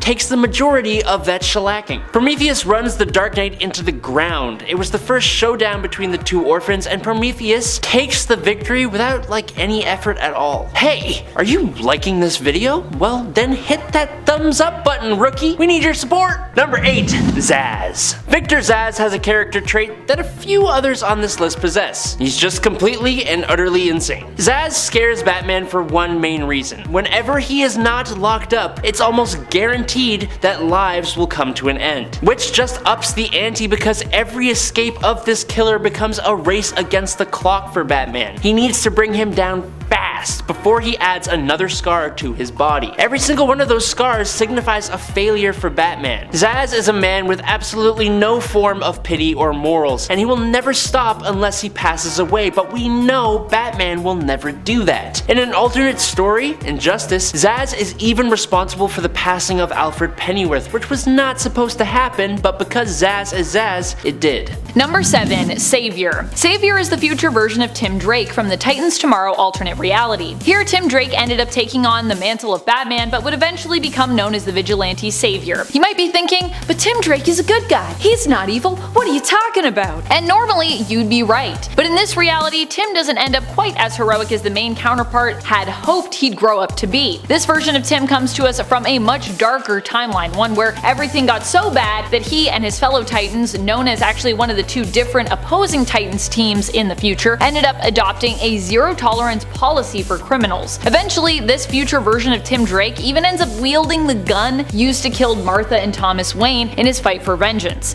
Basically, he becomes OG Batman, but even darker. Number 6. Brother Eye. Brother Eye isn't necessarily a villain who exists exclusively in the future, but in Future's End, it is an entity that takes over the world, so I feel like we can count it for that fact. Also, Brother Eye is pretty future-y in terms of its concept. Brother Eye was initially created to be a hero, protecting the world from any threat. In Future's End, the artificial intelligence was created by Batman and Mr. Terrific, but its prime directive ended up kinda corrupting it. Brother Eye came to realize that humanity's greatest threat was actually humanity itself, and sought for complete control over the people of planet Earth, seeing this as the only way to protect them from themselves. It's that age-old AI warning story. Be careful what you wish for, or one day AI technology may just rise up and realize how awful you really are and either hold you prisoner for the rest of your life or just kill you. You know the one. Number 5. Zoom. Zoom might not be a villain who is from the future, but he is a villain who could potentially access it and who has gone back to the past, therefore being from the future at that point, to mess about with Wally West's life. Hunter Zolomon was once a good friend and colleague of Wally West's. He had a rough life, and after Wally refused to help him by going back in time and reversing a severe injury of Hunter's, he'd lost the ability to walk and was basically now confined to a wheelchair. Hunter decided he needed to step up and help Wally become the hero he was meant to be. Hunter actually has twisted but ultimately altruistic intentions at heart. His goal is to make Wally's life miserable and give him a more tragic backstory so that Wally would end up being a better hero in the future, more inclined to help other people with their problems because he would understand them better. Of course, the reason the Flash did not decide to help Hunter is because he knew how dangerous messing with the time stream was. He was like, we can't just do that. But to Hunter, who had suffered throughout his life, he didn't see that as the real reason behind Wally wouldn't help. He was like, nah, that's not what it is, it's just you don't get it. Let me go make your life miserable and then you'll get it. You're welcome. Number 4. Savitar from the Arrowverse. This villain is actually a time remnant of Barry Allen and is a combination of the comic book versions of Savitar and Future Flash. Savitar is what ends up happening to Barry Allen if he decides to go down a much darker path. Being spurned by his friends, Team Flash, he instead sets out to become the very thing that ruined his own life. He becomes obsessed with power and aims to become a god. Savitar looks super futuristic and could be considered to be even more powerful than the main continuity version of Barry Allen from CW's The Flash. Savitar also possesses the artifact known as the Philosopher's Stone, made out of pure Speed Force energy. The Philosopher's Stone grants Savitar additional powers and rule over alterations made to reality. With it, he additionally becomes a powerful telepath. Number 3. Monarch. Monarch was actually revealed to be Hawk of Hawk and Dove, aka Hank Hall. But before we knew that, we simply knew Monarch as a tyrant ruling in a futuristic post-apocalyptic world. It turned out the death of Dove was what had prompted him to turn villain. Though, surprise surprise, Hank would later learn it was him himself from the future as Monarch who was responsible for killing Dove in the past.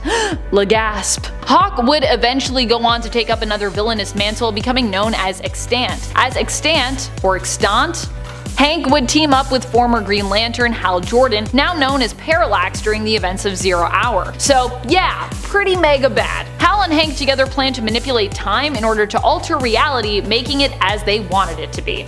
You know if you're doing that, you're probably in the wrong. Number 2. Reverse Flash. One of the most powerful villains out there when it comes to villains from the future is Reverse Flash, aka Eobard Thawne. This villain has found a special kind of way to torment his arch nemesis Barry Allen, and even hurt him so much that Barry at one point killed him out of fear of what he would do to those that he loved. That's how much Reverse Flash had messed him up. We'd also learn later on that Eobard was responsible for one of the most tragic and pivotal moments in Barry's life, the death of his mom, Nora Allen. Many people for years believed it was Barry's father who had committed the crime, causing even more grief for young Barry and his family throughout his life. Number 1. Time Trapper. He's a time trap.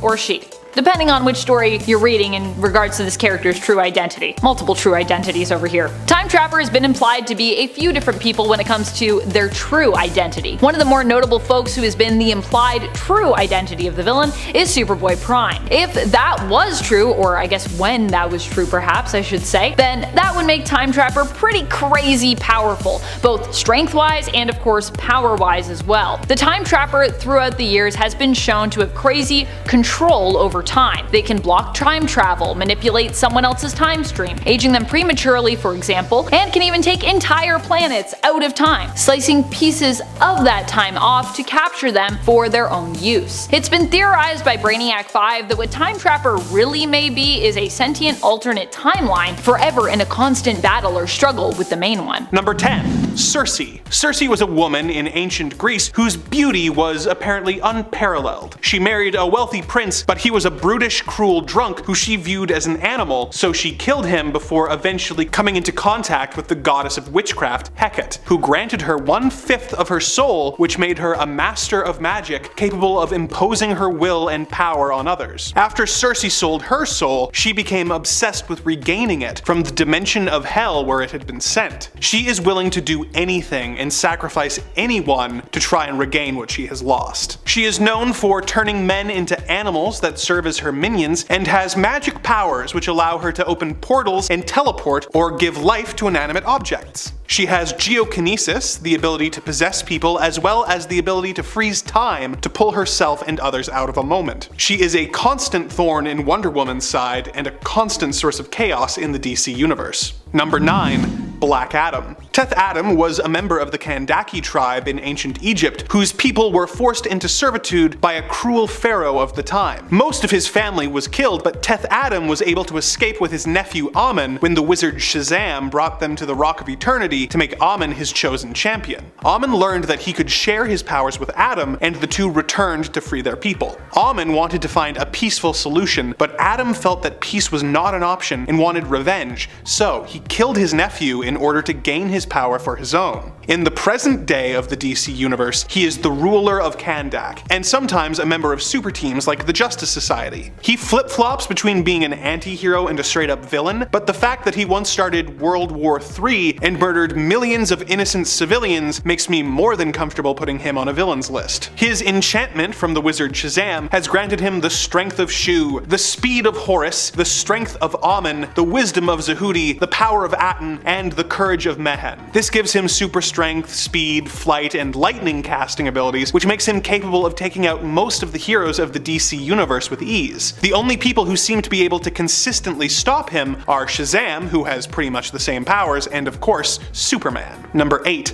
The Reverse Flash. There is some variation on the origins of the Reverse Flash depending on the continuity you are looking at, but usually he is a man from the 25th century called Eobard Thawne, who develops a fascination with the Flash. He works for years on studying the Speed Force until he eventually manages to replicate the accident that gave Barry Allen his superpowers and tries to become a hero himself. Because his time period doesn't have much need for heroes, he causes incidents that he can then solve himself. He eventually became friends with the Flash, but once Flash became aware of his true nature, he turned Thawne away and he became the Reverse Flash. Reverse Flash wants to gain his friend's respect and become an integral part of his history, so he traveled through time to mess with Barry's life, doing rather minor things like tripping him on the stairs when he was a kid and going to such extremes as killing his mother in front of him as a child. Reverse Flash's ability to manipulate the timeline makes him almost unstoppable, as if someone gets in his way, he simply travels through time and erases them from existence, as he did to his own brother, Roburn. Due to him being so weaved throughout history, Barry can't even stop him without risking creating an alternate timeline, as when he prevented Reverse Flash from killing Nora Allen and accidentally created the dystopian Flashpoint timeline. Even when Barry does manage to kill Thawne, because he is so connected to the negative Speed Force, he is always brought back before long. Number 7. Doomsday. In the ancient Kryptonian days, a scientist wanted to create the ultimate life form. He accomplished this by sending a baby onto the planet's surface and waiting for either the elements or the creatures of the planet to, let's say, help the baby buy the farm. He would then take whatever remains were left and clone the baby to create a stronger clone, effectively forcing evolution to create the most brutal and effective creature possible. After decades of this process, Doomsday was born. Doomsday is nearly impossible to defeat, being essentially invulnerable and super strong. If you do manage to hurt him, he has a powerful healing factor that will almost immediately undo the damage. If you manage to kill him, he not only comes back to life, but will be evolved to resist damage from whatever hurt him before. He is an unstoppable force that only gets better at fighting you each time. When he first came to Earth, he was able to tear through the entire Justice League, with them barely slowing him down, and the only person on Earth capable of standing up to him was Superman. Superman was eventually able to kill Doomsday, but it took him having to not hold back at all, and even then, the effort killed him in the process as well. Number 6. Parallax. Parallax is a parasitic demon entity that is the embodiment of fear. He spent years traveling the galaxy, causing civilizations to destroy themselves out of paranoia until the Guardians of the Universe trapped Parallax in the Green Lantern's central power battery on the planet Oa for billions of years. This yellow fear demon living in the battery is the reason that for years Green Lanterns were unable to affect anything that was the color yellow. Parallax influenced the mind of Hal Jordan, making him more and more anxious and self-doubting until he was driven mad by the destruction of his home, Coast City. In an effort to try and restore his home, Hal went on a rampage, killing the entire Green Lantern Corps and destroying the central power battery, allowing Parallax to graft onto Hal's soul, causing him to start going by the name Parallax and acting as a villain until he was eventually killed. The Spectre then freed Hal's spirit from the demon. Despite the fact that he can be trapped, Parallax is the embodiment of an emotional concept, fear, and is therefore unable to be killed. Beyond that, he is also able to manipulate reality, being able to create and destroy new planets at will. Number 5. Pig. Professor Pig is a villain that came to be during a time when Batman stories were becoming incredibly dark, and Pig himself has to be one of the darkest villains of that era. His methods completely disgust the Dark Knight. He looks like a character straight out of a horror or slasher movie, and his obsession with physical perfection, like in the myth of Pygmalion, became part of the reason he surgically mutilates his victims, turning them into his mind-controlled servants called Dolotrons. If his crimes weren't horrifying enough, then just look at him. Yeah. Get out of my nightmares, thank you. Bye. Number 4. Scarecrow. With Scarecrow, fear is the name of the game. I don't believe Batman is actually scared of Scarecrow himself, but Scarecrow has used his fear toxin to debilitate and send the Dark Knight running on multiple occasions, and that makes him a unique foe that puts Batman in a position he doesn't often find himself in. Batman is a physical powerhouse with a mind that is exceedingly sharp, but his mind is also partially his biggest weakness because he has some serious psychological issues, and Scarecrow's whole shtick is manipulating that kind of thing. When Scarecrow pops up on the scene, the Dark Knight knows that something terrifying is coming his way. Number 3. The Court of Owls. Probably the oldest, most secretive, and most profitable group in Gotham City's underworld. When Bruce Wayne became a threat to them, they put Batman through one hell of a psychological ringer, and possibly one of the darkest Batman stories ever. He gets trapped in a huge Court of Owls maze underneath Gotham City, and trying to make his way through it, Batman goes through physical and psychological tests that nearly break the Dark Knight. But the court has so many feathers in all areas of Gotham and Bruce Wayne's own life. They may have even had a hand in the passing of his parents. Possibly. And we haven't even started talking about the Talons, a group of brainwashed and undead robot-like assassins. The combo of psychological warfare and the deadly Talons nearly brought Bruce Wayne to the pearly gates. Number 2. Bane. His name says it all, as Bane has been the bane of Batman on multiple occasions. The Bane we saw in the Dark Knight Rises movie was fantastic, and he absolutely instilled fear in Batman, but the comic version of that same story goes to a whole other level. With his master plan being even more well thought out and damaging to Batman, he unleashed Arkham Asylum on Gotham, putting Batman on the ropes as he has to chase down all the escaped criminals. Bane studied Batman. He utilizes his own weaknesses and completely destroys Batman, breaking his back in one of the most infamous comic book moments ever. More recently though, Bane brought Batman even lower than when he broke his spine because he broke Bruce's heart by snapping the neck of Alfred Pennyworth. Any battle Batman has fought against Bane has been with the help of his allies, and that's because Batman knows that he can't take on Bane alone. Number 1. The Joker. I think if there is one person who scares Batman more than anyone, it's gotta be the Joker. They have had such a long and complex history with each other, and I think because of that, and the Joker's obsession with the Bat, Joker knows all the ways to mess with Batman, and he's constantly coming up with new ones. He will go after anyone to get at Batman, and he will go through anyone just for the fun of it. He's unpredictable. Batman never knows for sure where he will strike and what he will do unless the Joker wants Batman to know. Everything is a game that he knows the rules to. The other thing about Joker is that he would never actually take the Dark Knight's life. In fact, I feel like he would probably destroy anyone who tries to. This just makes him more terrifying as he simply wants to be a constant cause of fear and anxiety for the Dark Knight, and he is. Number 10. Gorgon. If you remember the weirdest DC Multiverse superheroes video, which you should check out, I talked about a pastiche of the Incredible Hulk in DC Comics called Big Baby from Earth 8. He was part of a team called the Retaliators, who were supposed to be a joke version of the Avengers. This universe also had a team of villains called the Extremists, and on that team was a Dr. Octopus type character named Gorgon. While Gorgon did utilize technological enhancements, I think his octopus likeness comes in the form of his prehensile hair. The hair tentacles he uses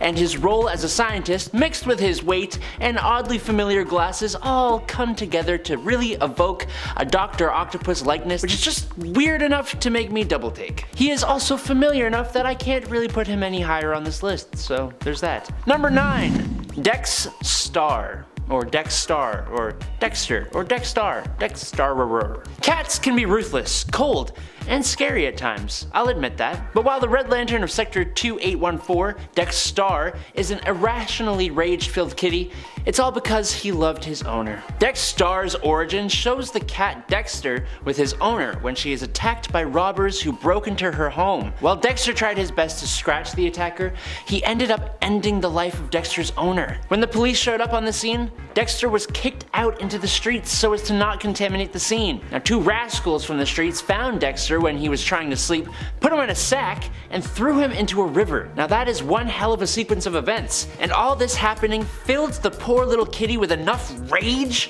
that it caught the attention of Atrocitus, who called out to him and made him a Red Lantern. With this newfound power of the Red Lantern ring, the Rage Kitty exacted his sweet revenge on the hoodlums and flew to say goodbye to his owner one last time, saying, in his little cat language, "I find who hurt you, I kill. I, good kitty." I love this cat, but I also wouldn't dare mess with it. Ever. Number 8. Prometheus. Heroes and villains with no powers always seem to be some of the most powerful. It's strange. Take Prometheus. After seeing his criminal parents pass at the hands of police, he vows a vendetta on any form of justice. A vendetta that would push him to be able to defeat the whole Justice League single-handedly. He shot the Martian Manhunter with a dart that turned his power against him and set him on fire. He infected Steel's armor with a computer virus which commanded the suit to damage the Watchtower. He hypnotized the Huntress into unconsciousness. He attacked Green Lantern with a neural chaff that rendered his ring useless. He trapped the angel Zariel in limbo. He tricked the Flash into believing that he had planted motion-sensitive devices that would explode if the Flash used his powers. And he defeated Batman in hand-to-hand combat. That's probably the most nuts thing on this list. His origin is very similar to Batman's. After his parents were dispatched from the mortal plane, he would travel the globe training and becoming the ultimate combat machine. But he also attended the top universities, learning as much as he could. He eventually sets up a base in the Ghost Zone. And from here, he built an armor that could download information on any opponent's fighting style, kind of reminiscent of Taskmaster's ability. He is kind of crazy capable, and his vendetta on any kind of justice plus his Batman likeness just makes him kind of a little strange to me, but also terrifying. Number 7, Thomas Wayne Batman. Other versions of Batman always have the potential to be a scary thought for our Batman, or anyone, really. But when that version of Batman is Bruce Wayne's own father, who completely destroys him emotionally, teams up with Bane, and is trying to stop Batman being Batman so he can have a normal life, it's an incredibly interesting idea for a character, honestly. But with all the daddy issues Batman has, for his alternate reality father to be so twisted and brutal has got to be a terrifying thought. But what did Thomas do that was so bad? Well, let me tell you. Alongside Bane, he ruined Batman and Catwoman's wedding, causing her to leave him at the altar, nearly had Batman send Mr. Freeze to the afterlife for a crime he did not commit, kidnapped Damian Wayne, hired the KG Beast to take out Dick Grayson, he had Bane put Alfred Pennyworth in the ground, then Thomas incapacitated Bruce with fear toxin and kidnapped him. He dug up the coffin of Martha Wayne, wishing to use the Lazarus Pit to resurrect Martha so that they could all be a happy family again. He went more than a little overboard is what I'm saying. Number 6, the Batman Who Laughs. Another version of Batman, only this time it's basically the ultimate evil version of himself. A Jokerized Bruce Wayne. He is just absolutely awful. He has all the smarts and skill of Batman himself, but the completely bonkers unpredictability of Joker. And this combo causes the Batman Who Laughs to become one of the biggest threats to the entire multiverse. Now, being a Jokerized Bruce Wayne, he has a few differences to the man himself. He's thinner and faster, but physically weaker. Unfortunately, physicality in battle with this guy doesn't really matter. He's got backup in the form of his Dark Knights, and he has backup plans on top of backup plans, as any Batman worth his salt would have. This guy put his consciousness into a Batman with the power of Dr. Manhattan and destroyed Perpetua, the first creator of the multiverse and the mother of the Monitor, Anti-Monitor, and the World Forger. Number 5, Emperor Joker. Mr. Mxyzptlk has an extreme level of power, like I said. Also, like I said, if this power fell into the wrong hands, it could be potentially reality ending. Now, what hands could be worse than the psychotic hands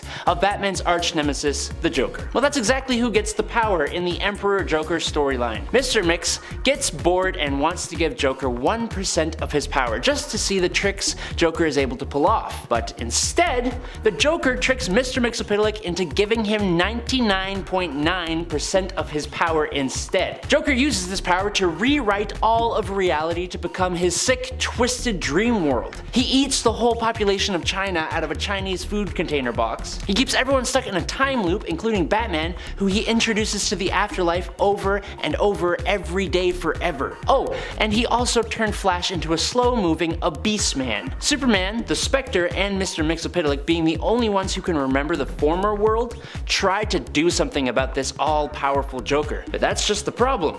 He is all-powerful. He destroys all of reality, but he can't bring himself to destroy Batman fully. And because of this, he loses control of his power, allowing the Spectre and Mr. Mix to steal it back and fix all of reality. But this story it's pretty nuts. Number 4, Condiment King. When the villainous Condiment King came on the scene, it was literally on the scene, as he appeared in the animated Batman TV show from 1992. One of the best, honestly. Condiment King was Buddy Stantler, a comedian who was brainwashed by the Joker into becoming a villain who wields condiment squirters and viciously horrible puns. I knew you'd catch up to me sooner or later. How I've relished this meeting. Come, Batman, let's see if you can cut the mustard. Diabolical stuff like that. The puns get even worse in the comics, with his real name becoming a pun on its own.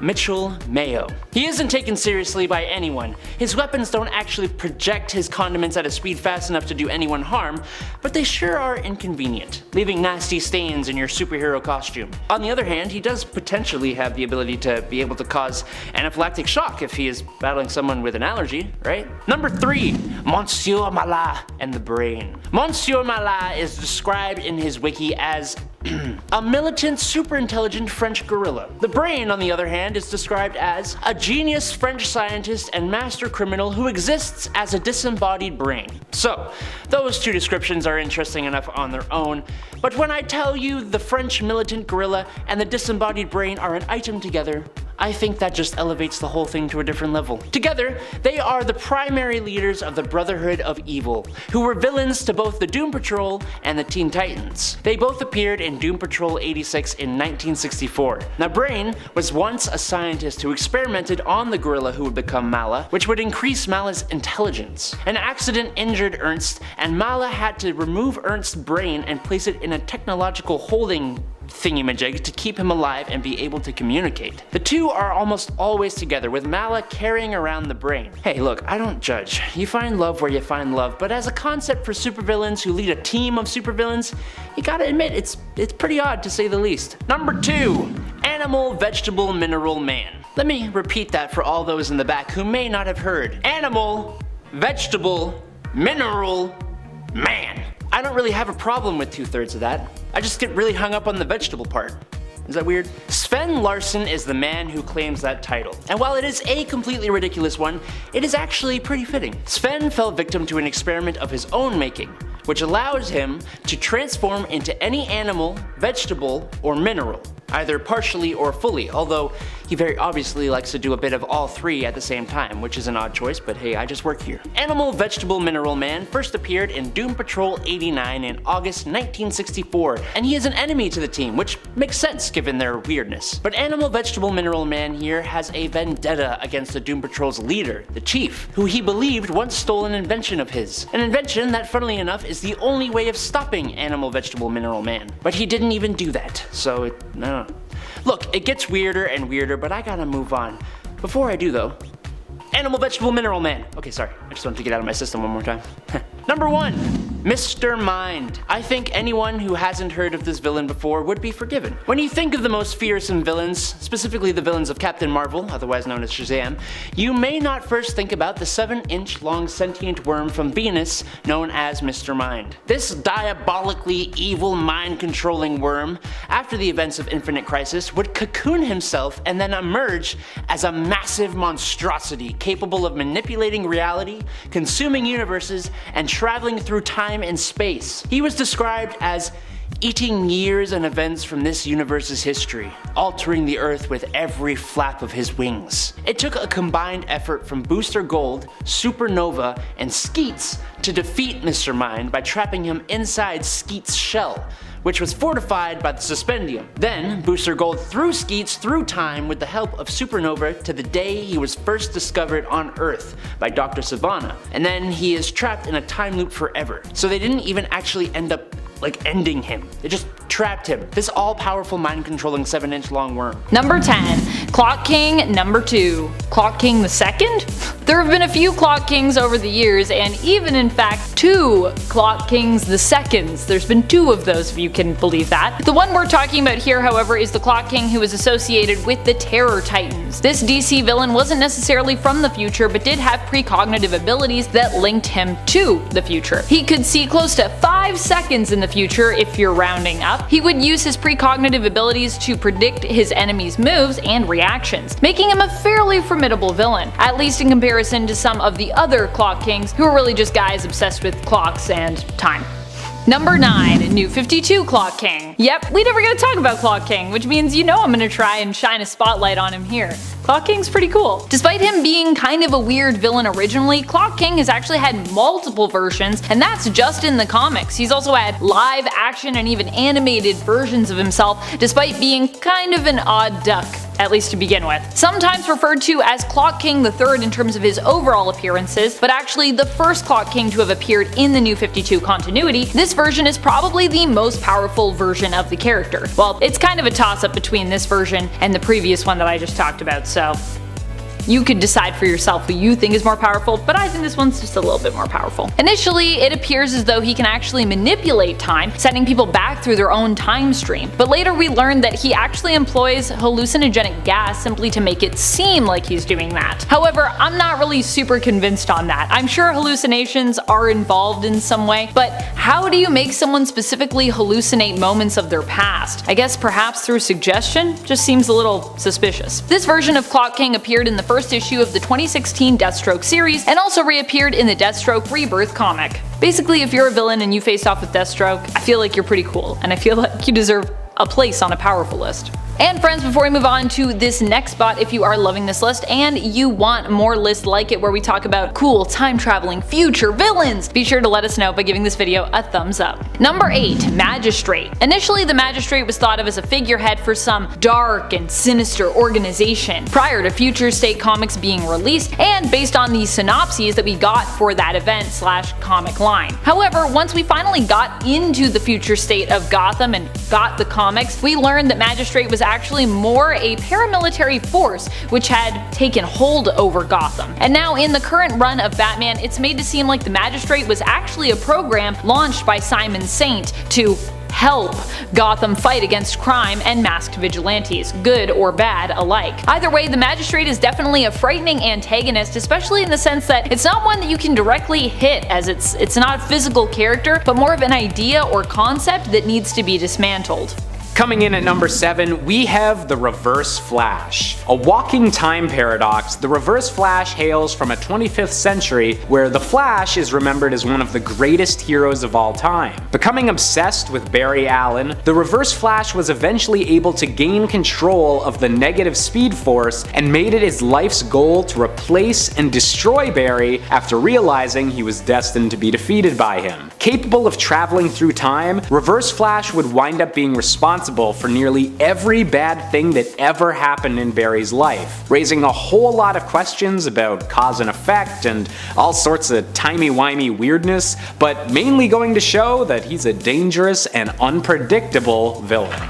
Coming in at number 6, we have the Court of Owls. Introduced in one of my personal favorite Batman arcs, the Court of Owls is an ancient conspiracy that has controlled Gotham City from the shadows for hundreds of years. Originally believed to just be a myth by Batman, given that he had investigated their existence as a kid after the murder of his parents, the court eventually revealed themselves when Bruce Wayne committed to super modernizing Gotham City. With multiple assassins that are seemingly immortal in their employ, and even some members of the court itself appearing to be human-owl hybrids, there's still a lot we don't know about the Court of Owls, and I for one can't wait to find out what we'll learn next. Coming in at number 5, we have Vandal Savage. Remember how I mentioned Eclipso is one of the oldest beings on Earth in the DC universe? Well, Vandal Savage is also in the running, having lived through much of human history as an immortal warrior and conqueror. Seemingly unable to age and with incredible healing abilities in most depictions of the character, Vandal supposedly gained his incredible powers from the radiation of a comet that may have originally been connected to Superman's homeworld of Krypton. Regardless of how he gained his abilities, however, Savage has been a persistent enemy to the Justice League for literally thousands of years, always scheming for a new way to gain more power.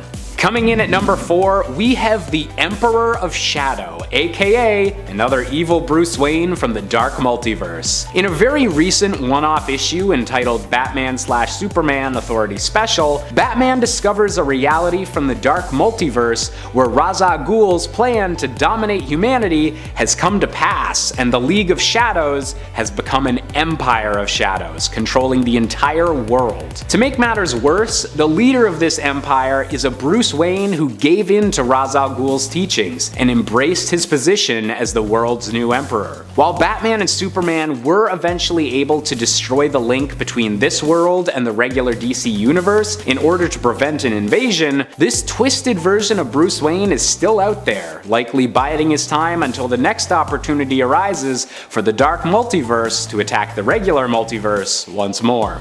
Coming in at number 3, we have Duella Dent. Now, given her last name, you'd assume that Duella was Harvey Dent, aka Two-Face's daughter. And that was her original backstory, with her being given the name Duella because Two-Face was disappointed that he didn't have twins. However, Duella's origins are actually a lot more mysterious, as in subsequent appearances, she's claimed to be the daughter of the Joker, the Penguin, Catwoman, Scarecrow, Riddler, and even Doomsday. Given the extreme unlikelihood that Duella could somehow be all of these villains' daughters, this crazy killer's origins may still be a mystery, but definitely don't make her any less dangerous.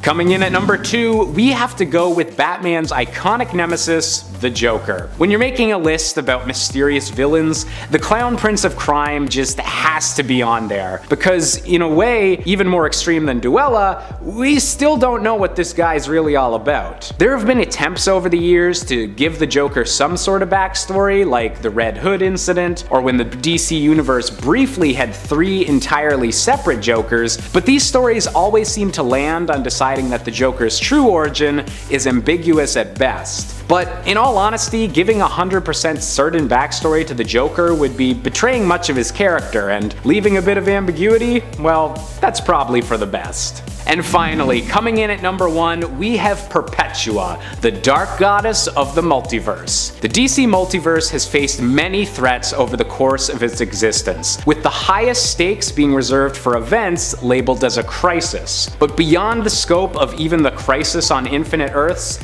is Perpetua, the mother of the Anti-Monitor, and a being that, until recently, was locked behind the Source Wall at the very edge of the DC universe. The creator of every story we've ever been told throughout all of DC Comics, Perpetua altered and manipulated the multiverse for her own purposes and to thwart the mysterious hands that seem to be even beyond her own power level. We still don't know everything there is to know about Perpetua, even if she was eventually able to have her plans stopped, and the sheer scale of her ambitions makes her the most mysterious DC villain of all. Number 10, Ares. Ares was the one to actually wound Darkseid in the DCEU in Zack Snyder's cut of the Justice League. Of course, this was back before Darkseid was calling himself Darkseid, back when he was U-Axis, and back when he was less powerful. But he was still a version of Darkseid, albeit a younger one, and Ares still beat him fair and square in a one-on-one combat. In fact, he beat him so badly that he was forced to retreat, and eventually his armies fell and the whole invasion was forced to retreat as well as a result of his defeat. Now, it is important to note that in our flashback to this moment, we also see that Darkseid was likely weakened not just by Ares, but by the armies of Earth prior to Ares' attack on him. So yeah, was kinda one-on-one, but before that it was like a bunch of people on one. However, Ares is also the god of war, so when going toe-to-toe with him, facing armies as well is just kinda the norm. Number 9, Solaris. Solaris might stand a chance against Darkseid, considering he's literally just a sentient sun. Typically his beef is with Superman, but if there were a reason for Solaris to take on Darkseid, I'm sure he'd stand a pretty good chance of beating him in a fight. It would be his intense radiation and laser beams versus Darkseid's Omega beams. Considering that Solaris is also an adaptable villain who can scan and process an attack and then use that information to create a powerful defense against it, this also means there are very few attacks that happen to be powerful enough to destroy him, unless you can like destroy him outright with that first attack. This is also why Solaris makes such a great recurring villain. Maybe Darkseid would beat him even the first time around, but Solaris would likely still survive because he's just so resilient and indestructible, and he'd likely return years later for a rematch. And before we move on to this next spot, if you are enjoying this list and you want more lists like it, be sure to show us some love by giving this video a thumbs up. Number 8, Necron. Necron is the embodiment of death, an extra-dimensional being who often seeks to conquer the universe. He has attempted to do so a few times and failed, but during Blackest Night we saw him Necron come fairly close to accomplishing his goal. If not for the presence of the White Lantern, he would have likely succeeded. During that event, we also saw Necron's power level boosted, turning him into a massive threat to not just Earth, but all of the universe. The other thing is that Necron is a constant, and as such can't really be permanently killed at any point. As long as death exists, he technically must exist as well. Even without the boost to his power levels that we saw in Blackest Night, Necron has still managed to take hits from the Anti-Monitor without so much as flinching. That's just how untouchable he is. Number 7. Earth 17 Superman. On Earth 17, superheroes are a product of government experiments. The Superman of this universe, Overman, was the first, with the other superheroes being spawns of his DNA. Now that may be weird, but that ain't the weird part. He also doesn't really seem like a villain yet, does he? Well,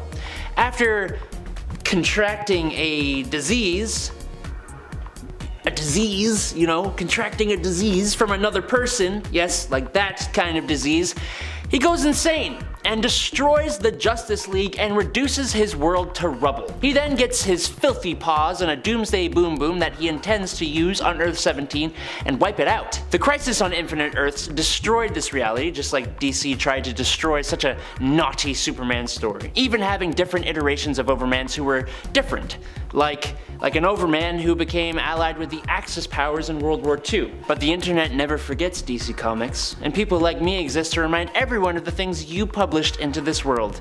I am sorry, sort of. Thanks for the content. Number 6. Mr. Mxyzptlk. Look, I talked about Batmite when discussing heroes, and he wasn't even really a hero. So how can I not mention the first fifth dimensional imp in this video? Plus he's got a fun name. Mr. Mxyzptlk is a reality warping imp obsessed with Superman, who, just like his rival Batmite did with Batman, simply seeks to annoy the hell out of Superman and just prove he is smarter than him. Which is good, because he has a level of power that in other hands could cause the entire end of the multiverse. More on that later though. He can do almost anything imaginable if he wishes it. And his only weakness really is being convinced or tricked into saying his name backwards to send him back to the 5th dimension, which, if you're trying to say it correctly, is honestly a superpower in and of itself. Clitopizixum. I got it. Number 5. Batman Who Laughs. Look, I'm sorry that this guy makes almost every single DC villain related list, but it's not my fault. DC took a version of Batman, a level 9 intelligence with an IQ of 192 and an unbelievable amount of skill, and turned him into a villain, and that almost automatically puts the Batman Who Laughs in the top tier of threats. But then they also Jokerized him, and it made the character capable of almost destroying the entire multiverse with the powers of Dr. Manhattan. Just like Lex Luthor, Bruce Wayne is just a normal guy, so to elevate himself to the level of a multiversal god who defeats almost any threat posed against him, the intelligence, cunning, and skill he would have to possess this is just beyond anything else we have ever seen. Just like Batman, the Batman Who Laughs is a planner who lets almost nothing get in his way. I wouldn't be surprised if he finds a way to return to the DC universe very soon. Number 4. Darkseid. The most intelligent of the new gods with the exception of Metron, Uxas is the genius ruler of Apocalypse who has developed advanced technologies, conquered countless worlds, gained the anti-life equation, and developed the Soulfire formula for defeating the Source. He is one of the ultimate enemies of the universe, and while that is largely due to the amount of sheer power he has, it's backed up by an incredible level of otherworldly intelligence and an insane amount of experience. He's a master tactician that is able to pretty much outthink almost all of the universe's superheroes, and his presence is always a massive cause for concern that always requires a group effort to overcome. Number 3.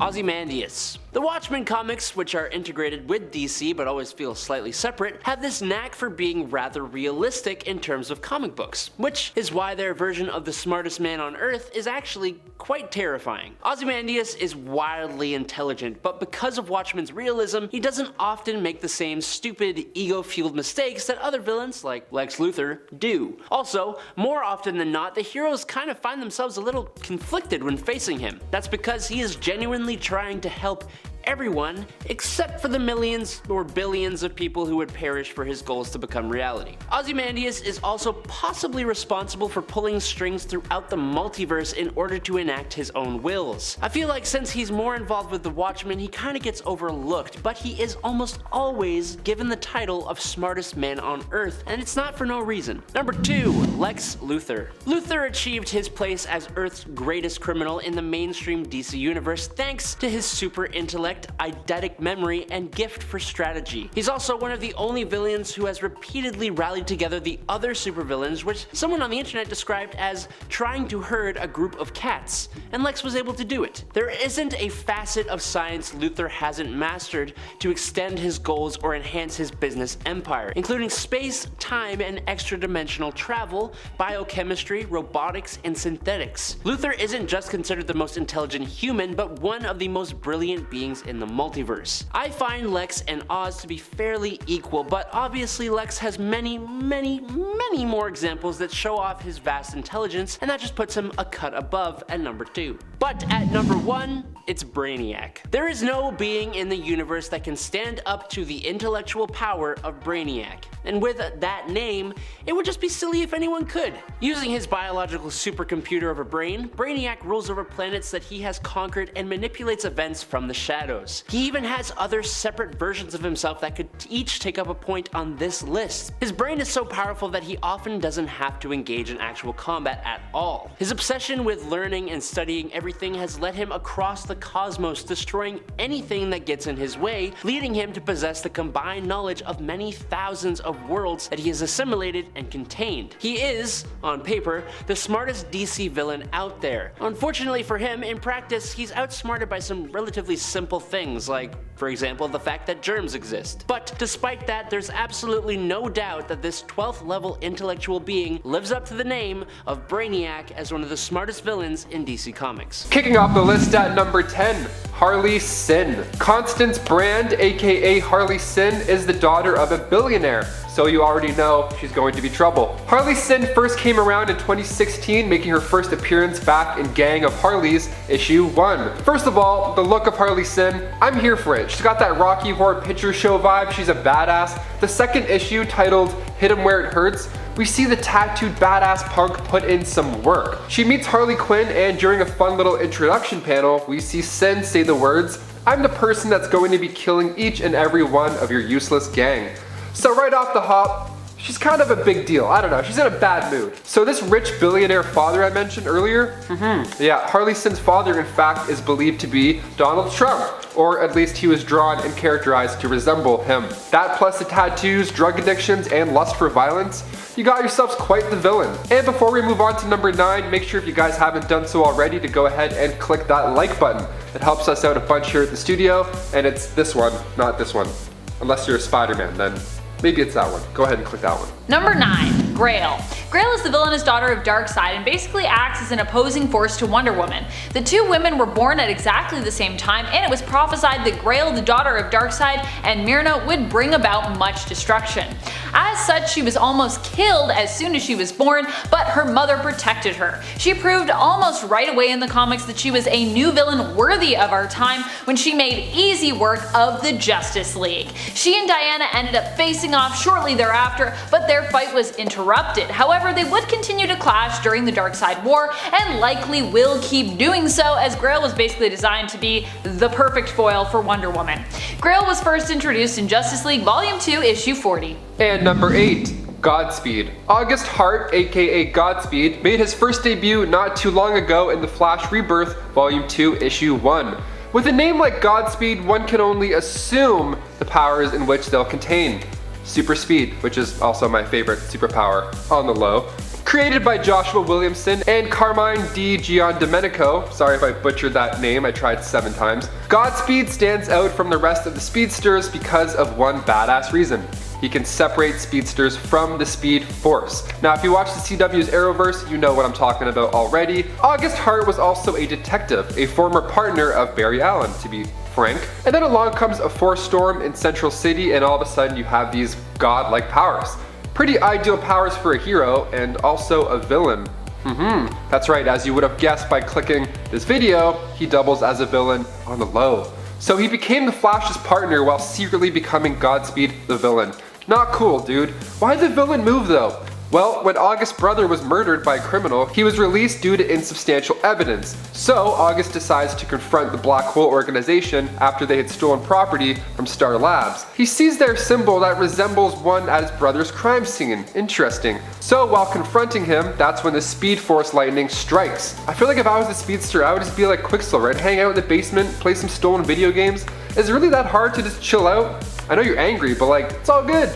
Speed walk it off. Number 7, Giganta. You expect Giganta to be strong, of course, considering she is a gigantic woman, but I also feel like she's a villain that is more often than not forgotten by people. So while you might expect the strength to come along with her, you just wouldn't really expect her at all most days. Dora Azul was attempting to cure her rare blood disease that she was born with by experimenting on herself. Her mad scientist ways caused her to end up in a conflict with Wonder Woman and later caused her to also become the villain she is today. In the original continuity of New Earth, Dora abducted the body of a strong woman named Olga, putting her own consciousness into that body and gaining the ability to grow in size when her plot to steal Wonder Woman's body had failed her. Number 6. Automatopoeia. Now I personally love a good automatopoeia, but hey, I will take a bad one every now and then, and that is exactly what this villain is. He is a serial killer that specifically targets non-powered heroes, and he is so aptly named because he imitates the noises around him, such as his gunfire or the dripping water. He is also seen to be surprisingly durable for a human, able to take 6 arrows without slowing him down, and drop at least 7 stories and just keep on running. Now this highly trained villain is one of the most clever out there, not only attacking Oliver Queen's son Connor, but fooling Batman so much that he reveals his own identity. And also in true villain fashion, he messed with Batman even further by killing his fiancée Silver St. Cloud,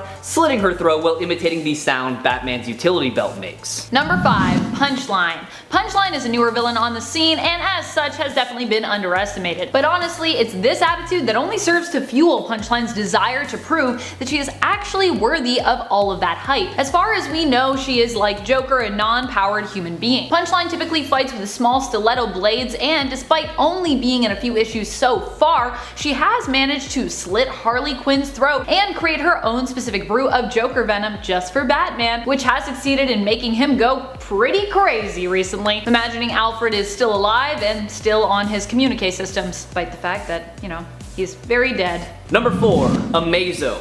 A super deadly android designed by the insane in the membrane scientist Professor Ivo that acts as an enemy to the Justice League. Thanks to its synthetic body, Amazo is capable of replicating anything about a person in its general vicinity, including their powers and skills, so you can probably understand why this android is so powerful and so dangerous. Amazo has been shown duplicating the powers and skills of Superman, Green Lantern, Zatanna, Black Canary, Elongated Man, and so many more, meaning his arsenal of powers to choose from is absolutely ridiculous. Not only that, he also has the ability to temporarily negate the powers of the hero that he's mimicking. So, for example, he could strip Superman of his powers for a finite amount of time and just pummel him into the dirt. That is absolutely insane if you ask me, and that is why he is on this list today. Number 3, Harley Quinn. In Batman the Animated Series, Harley Quinn unintentionally pissed off the Joker because she proved just how valuable of a partner in crime she was, and how capable she is as a villain without even the Joker's help, and has also done so with her pal Poison Ivy. Though of course Harley and Ivy just believed they had kidnapped millionaire Bruce Wayne at the time and made him take them on a shopping spree. But still, that's pretty impressive. While many also think that Harley is always moving closer to becoming more soft and more of a hero than a baddie, let's not forget when she executed one of the most villainous plots, also without the Joker, killing tons of children across Gotham with free explosives that were disguised as video games, simply because she was bored and sort of feeling lost in terms of what to do with herself. So yeah, don't underestimate Harley Quinn. Number 2, the Reverse Flash. Eobard Thawne, one of the many speedsters that you'll find scattered throughout time and space in the DC universe. Also known as Professor Zoom, this biggest Flash fanatic to ever live is capable of basically all the things that the Flash and his Speed family can do. You know, like time travel, super speed, and electrokinesis. But what really sets him apart is his ability to completely negate another's connection to the Speed Force, effectively stripping his fellow speedsters of their powers and rendering them honestly useless. His most impressive feat though would probably be when he, you know, set the entirety of the New 52 in motion by creating the Flashpoint timeline. Almost every hero and villain dies in some gruesome death thanks to the circumstances of this new universe, and yeah, that's pretty scary if you ask me. Number 1, Lex Luthor. Now when you boil it down, Lex Luthor is just a dude. He's just a bald dude who has a big beef with Superman. Whether that's because he doesn't like the fact that Superman's an alien, or he blames Superman for his hair loss, depending on the comics you're reading. The fact remains that his brilliant intellect puts him in the running to be one of the strongest, most powerful, and definitely most iconic Superman villains of all time. The fact that 1. Luthor is also a human who keeps one of the most superpowered heroes, Superman, on his toes, and that 2. He managed to convince the country, despite being a supervillain, to vote him in as president are both pretty impressive. Number 10. Amanda Waller.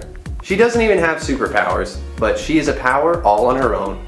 Nicknamed the Wall, she is a government official who will do anything in the name of national security. I'm talking breaking the rules, killing people, even killing innocent people. She is the commander of Task Force X, aka Suicide Squad, a supervillain team that performs special operations under her command. She has a brilliant tactical mind and is ruthless and disciplined, bending supervillains to her will to get her work done, but she's not afraid to get her hands dirty. She once even uncovered Batman's secret identity. She might not be the deadliest DC villain by a pretty wide margin, but there are a whole host of DC villains that would say she's plenty deadly. It's this ability to get superpowered villains to do her dirty work that earns her this spot on our list. Number 9, Catwoman. Coming straight from the heart of Gotham City, Selina Kyle has had a varied origin, but she always ends up becoming Catwoman. In more recent years, she shows up more as a helper to Batman than as an enemy, but she is one of Batman's original villains, and for good reason. She is in peak physical condition and a nimble acrobat as well as master thief, sometimes even using literal cats to help her in her schemes. She might not have super strength or energy manipulation,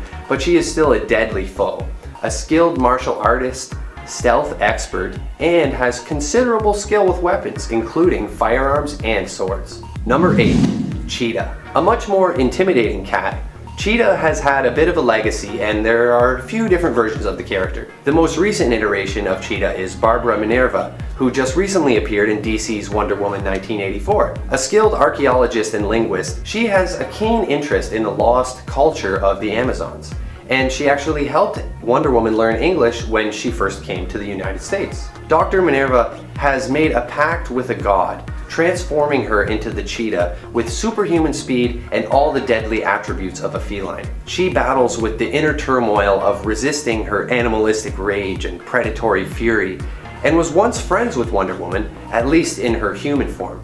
She was once busted out of jail by the crime syndicate and recruited onto their team. After a while, she led her own team known as the Menagerie, who terrorized New York from their hideout in Central Park. Number 7, Ra's al Ghul. Ra's al Ghul was born around 700 years ago, and thanks to the Lazarus Pits, he has been able to keep his body in working order. So he isn't actually immortal, but he has gained a sort of pseudo-immortality from the Lazarus Pits. After he came into contact with the Pits, he eventually became a master martial artist and a master fencer. He gained a massive amount of wealth and started creating organizations to rid the world of crime, first being called the Demon, which the later League of Assassins is a branch of. Ra's is an eco-terrorist, and his purpose with the League of Assassins is to eliminate all evil in the world by destroying all of humanity and just starting all over again. Obviously, that mentality means he routinely has run-ins with the superhero community, especially Batman, whom he helped train. Ra's has had many plans over the years that tried to destroy the world, and he has also beaten the entire JLA when he discovered Batman's notes on them. With his years of experience and his vast amount of accumulated resources, this older fellow is a massive threat to both the heroes and the entire world.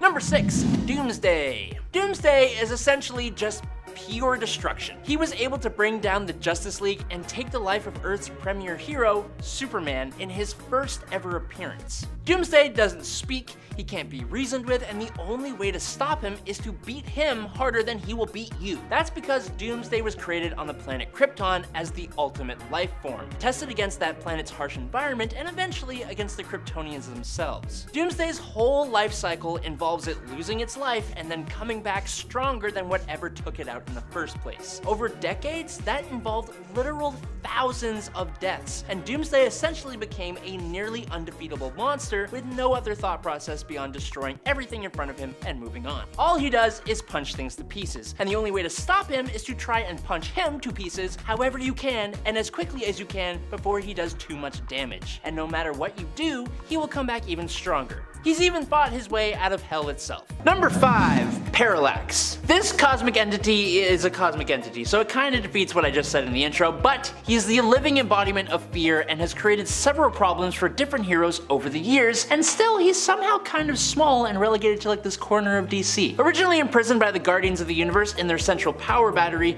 his presence would eventually lead to the corruption of a couple of the Green Lantern Corps' power rings, creating the Yellow Lanterns. Parallax is immortal and exists as pure energy, unable to be destroyed and more than capable of manipulating matter and energy on a cosmic scale. He's able to generate such intense fear in a person that he can actually control them, having done this to several heroes without much effort over the years, the likes of which include Superman and even Wonder Woman. His biggest feat would have to be the corruption of Hal Jordan though, causing the guy to do some pretty unspeakable things like wiping out the entire Green Lantern Corps. Funnily enough, that wasn't the original reason, but DC just retconned it to that so Hal could seem a little bit more redeemable after he just did that. Well, there you go. Number 4. Reverse Flash. Eobard Thawne is what happens when you take the Flash and make him utterly insane. Possessing a deep obsession with the Flash, Thawne's connection to the negative Speed Force grants him superhuman speed and reflexes that meet those of the Scarlet Speedster himself, and sometimes go a little bit past that. This negative Speed Force grants him a kind of power over time manipulation and enabling him to travel through time at will. This mastery of temporal mechanics allows him to alter history,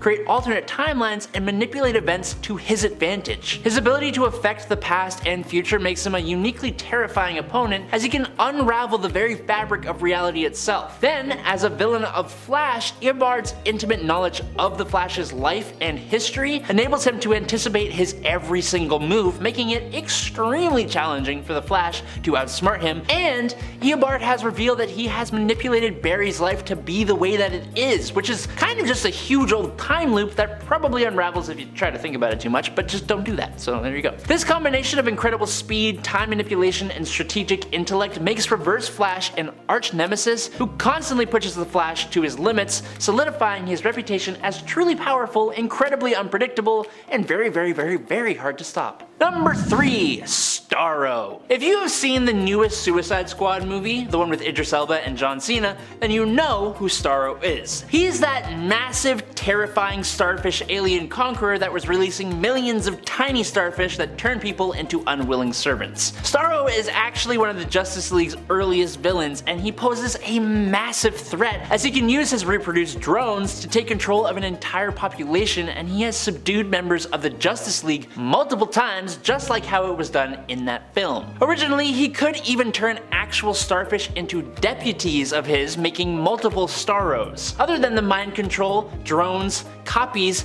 its immense resilience, and energy absorption, Starro is also incredibly capable with regenerating, being able to grow back fully from just a fragment of his own body. There are some versions of Starro who are the size of an ocean, and they are totally capable of terraforming entire planets. Yes, he's basically a starfish, but imagining an absolutely massive ocean-sized starfish attacking our planet with drones that can turn people into unwilling servants with almost no way to stop it? That's pretty terrifying. Number 2. Eclipso. When Eclipso made his comic book debut in 1963, he was nothing more than the evil side of archaeologist Bruce Gordon that came out during the eclipse. Pretty simple. But then we fast forward to DC's 1992 Eclipso: The Darkness Within, and out of kind of nowhere, Eclipso is revealed to be a powerful cosmic entity representing the wrath of God that turned evil and was cast from heaven, replaced by the Spectre. Now, he is an entity who is trapped in a gigantic black diamond that was cut into smaller diamonds, one of which was found by Bruce Wayne years and years ago. In an event called Darkness Within, these fragments of the black diamond were activated on various powerful beings, allowing Eclipso to possess them, and one of these beings happened to be Superman himself, and the world's heroes had to fight tooth and nail to try and stop this powerful possessed Superman. It was the wizard Shazam and Billy Batson, Captain Marvel, who finally stopped him,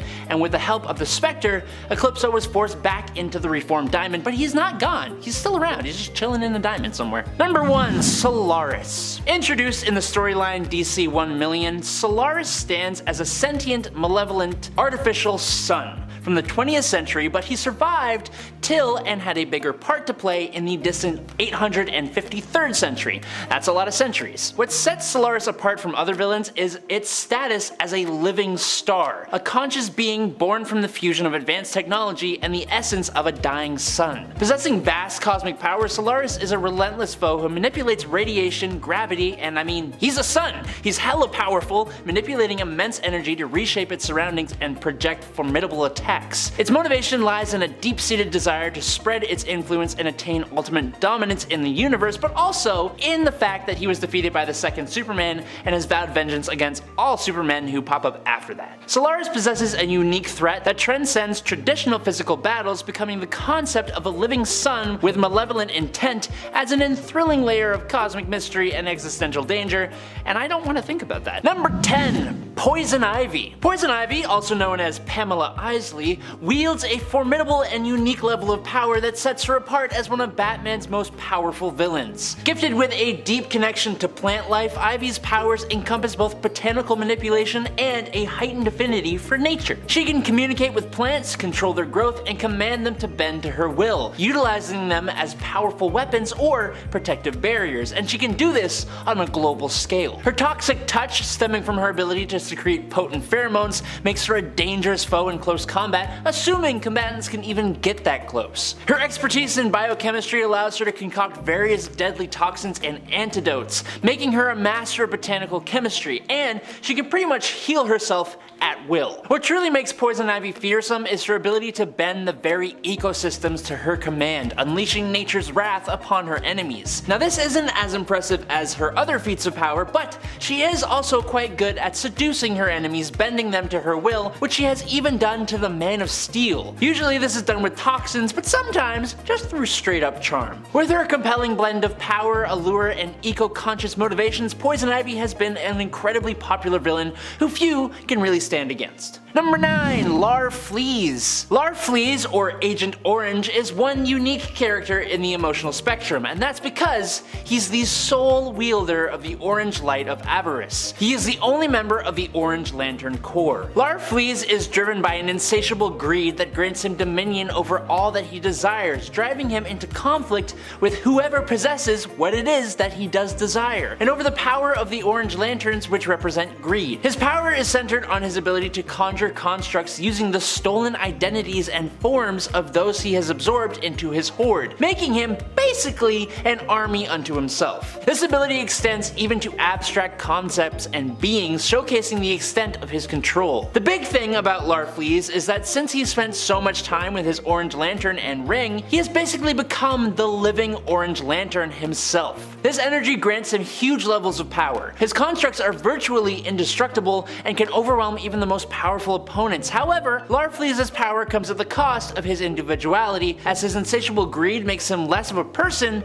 and more of a living embodiment of greed itself. Even without the power of the Orange Lantern, his race is already basically immortal, with Larfleeze himself being billions of years old, and with enough power that I seriously doubt he will be going down anytime soon. Number 8. Time Trapper. The Time Trapper is often associated with the Legion of Superheroes, and he operates as a master manipulator of time. If you know comics and time travel, then you know that this gives the Time Trapper control over the fabric of reality itself. Possessing the power to alter and manipulate the past, present, and future, the Trapper can rewrite history on an unprecedented scale. He was able to age anyone he chose to the point of bones or ashes if he wanted to. He was capable of creating an iron curtain of time, which was a barrier which prevented time travel. The Time Trapper was also able to create a temporal force barrier which he used to seal a time-traveling Superman off from the 20th century. He was able to take a slice of time from the post-crisis DCU 1 million years in the past and craft its Earth and Krypton into realities similar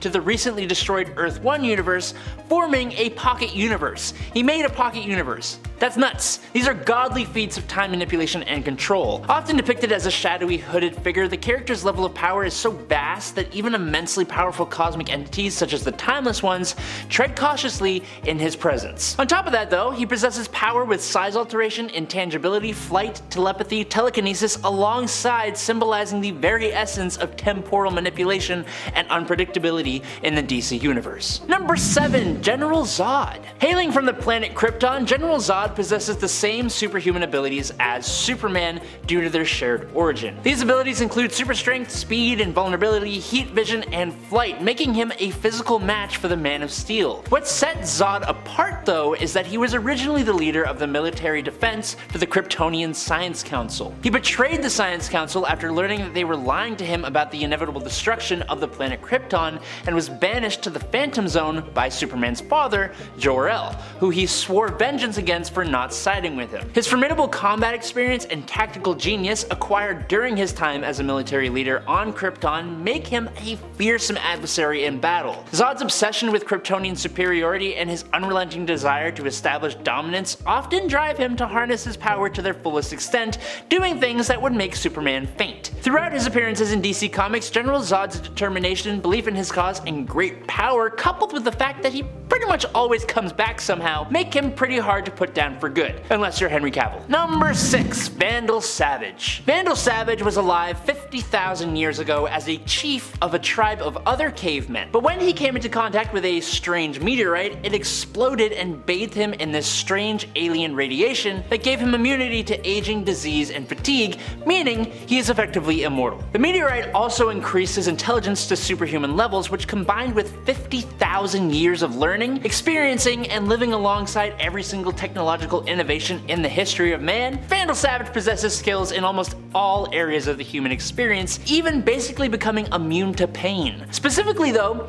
he focuses on the tactical skills that would help him become a world conqueror. His schemes range from being a conqueror to a criminal mastermind, leveraging his intellect and immortality to reshape civilizations and wield substantial influence. His power is further magnified by his ability to learn and adapt from each encounter, making him an almost insurmountable adversary for even the most powerful heroes. With his immortality, intelligence, and complex motivations, Vandal Savage is one villain that seems to just keep on popping up. Number 5. Brother Blood. Brother Blood is a pretty terrifying villain, to be honest. He can control his victim's mind if he ends up acquiring his victim's blood. And that isn't just all. Getting their blood, there is a whole slew of powers he can exert over you. In the current continuity, Brother Blood can use the blood of his enemies to heal, rip open teleportation portals, and even project energy. Oh, and he also gains the powers of those whose blood he has tasted. Ew. And of course, once he has your blood, he can also use it to control you, bending you to his will and making you do his bidding. Not only does that mean you are in danger of losing your own free will if you go up against him, but it also means you have to deal with all his servants who have already done so. He also happens to be a weirdly likable guy, so it's pretty easy for him to attract new willing followers to his cause. Currently in the comics, Brother Blood is even using his charismatic personality to present himself as a now redeemed villain, intent on helping to find a new planet for those who join his cause to live on in response to the global climate crisis that the world is experiencing. But we'll have to wait and see if this redemption is actually the real deal or not. I'm not buying it so far, and I'm really excited for when Brother Blood is like, I am a villain, the whole time I've been a villain. Yes. Number 4. Darkseid. Darkseid has to be one of the most fearsome villains out there. He is not only the ruler of Apocalypse with an army at his back, but he also has some of the most ruthless, cruel, and elite soldiers in the cosmos. Darkseid has fought and defeated many heroes in the past, even seemingly at one point permanently defeating Batman, although Batman would return and be revealed to have not been permanently taken out actually. Darkseid is terrifying because he is inevitable, best summed up by 2 words: Darkseid is. Number 3. Perpetua. Perpetua is an old evil, but one that we didn't know of in the comics until 2018, when she was first introduced in Justice League Volume 4, issue number 8. Perpetua quickly became known as one of the greatest evils the universe or multiverse had ever known. She was the creator, basically, of all things, and the mother to the Anti-Monitor, World Forger, and Over-Monitor. She pretty much embodies the dark multiverse in a way. Well, her, I guess, and the Batman Who Laughs, who comes from the dark multiverse. She is known for being one of the most powerful beings in the multiverse, multiverse and is considered an Omega-level cosmic entity, basically an evil goddess who is fueled by crisis energy and aims to use it to destroy and rebuild the entire multiverse. Number 2. Batman Who Laughs. Although he may currently be defeated in the comics, make no mistake that the Batman Who Laughs remains one of the most terrifying characters to come out of DC Comics' dark multiverse. Batman Who Laughs hails from the Earth of -22 and is a version of Bruce Wayne who ended up being turned insane by exposure to the Joker venom. This version of Bruce killed all of his fellow Bat family members except for Damian, who he instead recruited to join him. Batman Who Laughs would serve Barbados, the Bat God, and go on to assemble an army of Dark Knights for him from across the dark multiverse to join him in reshaping and conquering all of reality. From there, he would ally himself with Perpetua and would even go on to betray her, revealing the whole time that he sought to conquer the multiverse himself so he might reshape it in his own image, becoming one of the most feared villains in all of DC's history. Number 1. Upside Down Man. While not officially stated as such, the Upside Down Man is kind of godlike in his appearance in DC Comics. He is the dark reflection of Hecate, who is quite dark herself, so that is honestly saying something. And she is considered to be a goddess and powerful witch, so I think we can consider him to be at a god level, and of course Upside Down Man is also a powerful magic user who seeks to invade and devour the Prime Earth reality after being trapped for millennia in the dark multiverse with the other kind, banished there by Hecate, or Hecate, whatever you prefer. Number 10. Jane Doe. Jane Doe is a mass taker of lives who served time at Arkham Asylum. She appears to not have any skin of her own, with muscle tissue fully exposed, making her one of the most frightening villains to look at on our list, that is for sure. Instead of wearing her own skin, she covets the skin and lives of others. While she doesn't appear to have any specific superpowers, it has been implied that she might be capable of shapeshifting. She often gets to know her victims before taking their lives and adopting their identities, sometimes even wearing their preserved skin as a suit. Ew. Instead of simply using makeup to disguise herself. I mean, honestly, I don't think you should be putting makeup on exposed muscle tissue anyways. That seems like a good way to, I don't know, get an infection or something. I don't even know how Jane Doe has lived like this actually, if she really is as she appears to be. Even with her not wearing makeup and just wearing, I guess, skin suits. I don't know, still seems like it shouldn't be possible, especially if she doesn't have powers. And friends, before we move on to our next spot on this list, if you love what we do here at Top 10 Nerd, be sure to show us you love us by clicking that like button. Number 9. Zonas. You might know about Darkseid, who belongs to the new gods, but do you know about Zonas, who belongs to the old gods? After all, for there to be new gods, there have to have been old gods, right? Zonas is one of the old gods and is in fact believed to have been the last old god. He was known as the god of evil, or Yuga Khan. At one point, he wielded anti-life, claiming that it was what allowed him to resurrect the old gods, and he is believed to be the original being to first wield Omega beams. Zonas ended up being trapped in the source, and even after escaping the prison and attempting to destroy all of creation, was defeated and imprisoned there once again. Number 8.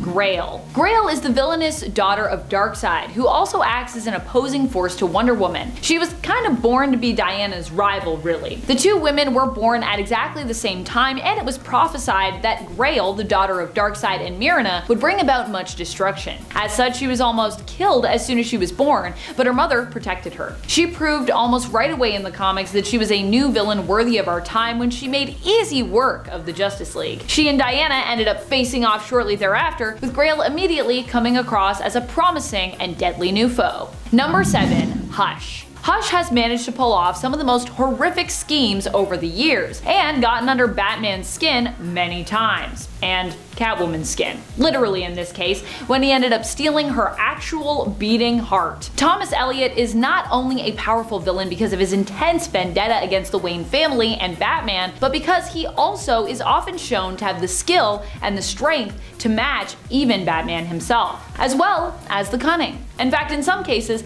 he might come across as even more cunning than Batman. He has taken Batman in hand-to-hand combat and fared surprisingly well, and he's managed to set into action motion outlandish plots like when he impersonated Bruce Wayne in an attempt to steal his life. Number 6. Granny Goodness. Her name might not make her sound terrifying, but Granny Goodness is not even close to as sweet as her name sounds. She became a trainer of Darkseid's soldiers after impressing him when she herself was selected to train and become one of his elite hounds. Those out there who are fans of Kingsman may find the story of how she was trained pretty familiar. During her training regimen, she was given a dog to train who stayed with her and progressed alongside her. Think you know where this is going? After bonding with the loyal doggo, who she named Mercy, she was later instructed to dispose of the dog. Goodness refused and instead disposed of her trainer. When Darkseid asked why she had done this, she revealed that Mercy was actually worth more than her trainer had been to Darkseid, as she had trained the dog to not only be loyal to her, but to Darkseid above her. Darkseid tested this theory by, tragically, ordering Mercy to attack and take out Goodness, and was impressed when he found the dog indeed obeyed him. Goodness then was forced to actually dispose of Mercy, but this act would inspire Darkseid to shape and use Granny Goodness as his most reliable trainer and recruiter of soldiers. That's one haunting origin story.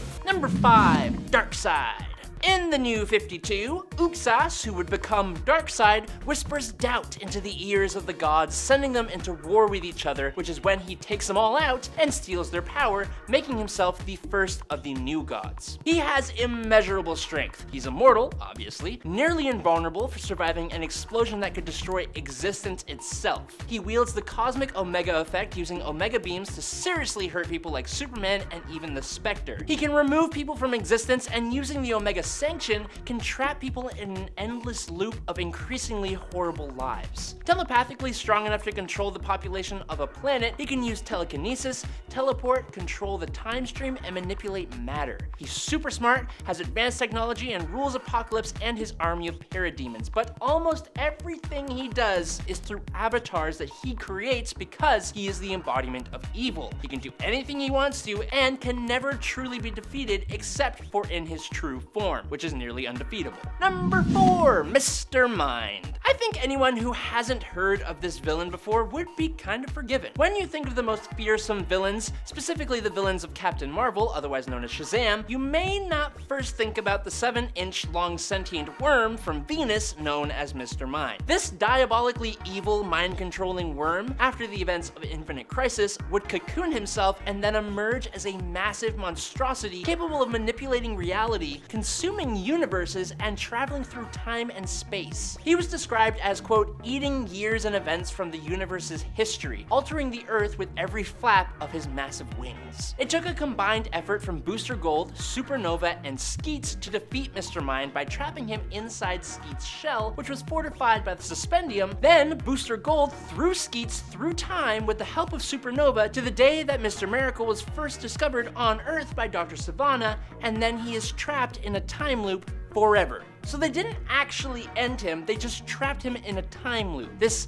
all-powerful, mind-controlling, 7-inch long worm. Number 3, the Anti-Monitor. The Anti-Monitor's story actually begins billions of years ago with the creation of the multiverse. When a scientist named Krona, a guardian of the universe on the Green Lantern world of Oa, tries to use a device that would allow him to witness creation itself, a massive explosion occurs which actually alters the creation of the universe, giving birth to the multiverse. Among the countless alternate realities created in this incident was the Antimatter universe, the birthplace of the Anti-Monitor. The Anti-Monitor embodies evil and seeks to conquer all of existence, while his brother, the Monitor, embodies goodness and watches over life. But that was changed in the New 52 and then again in DC Rebirth. And I gotta tell you what this character can actually do. The Anti-Monitor is a being of extraordinary power who feeds on the energies of destroyed universes. These energies further increase his power, allowing him to manipulate reality and even travel through time. He can also unleash his energy as bolts or shockwaves to attack his opponents. In addition, the Anti-Monitor possesses incredible strength, stamina, and durability, and can even grow to be hundreds of meters tall. He also has an army of shadow demons from the Antimatter universe at his command. However, the extent of the Anti-Monitor's power is dependent on his energy levels,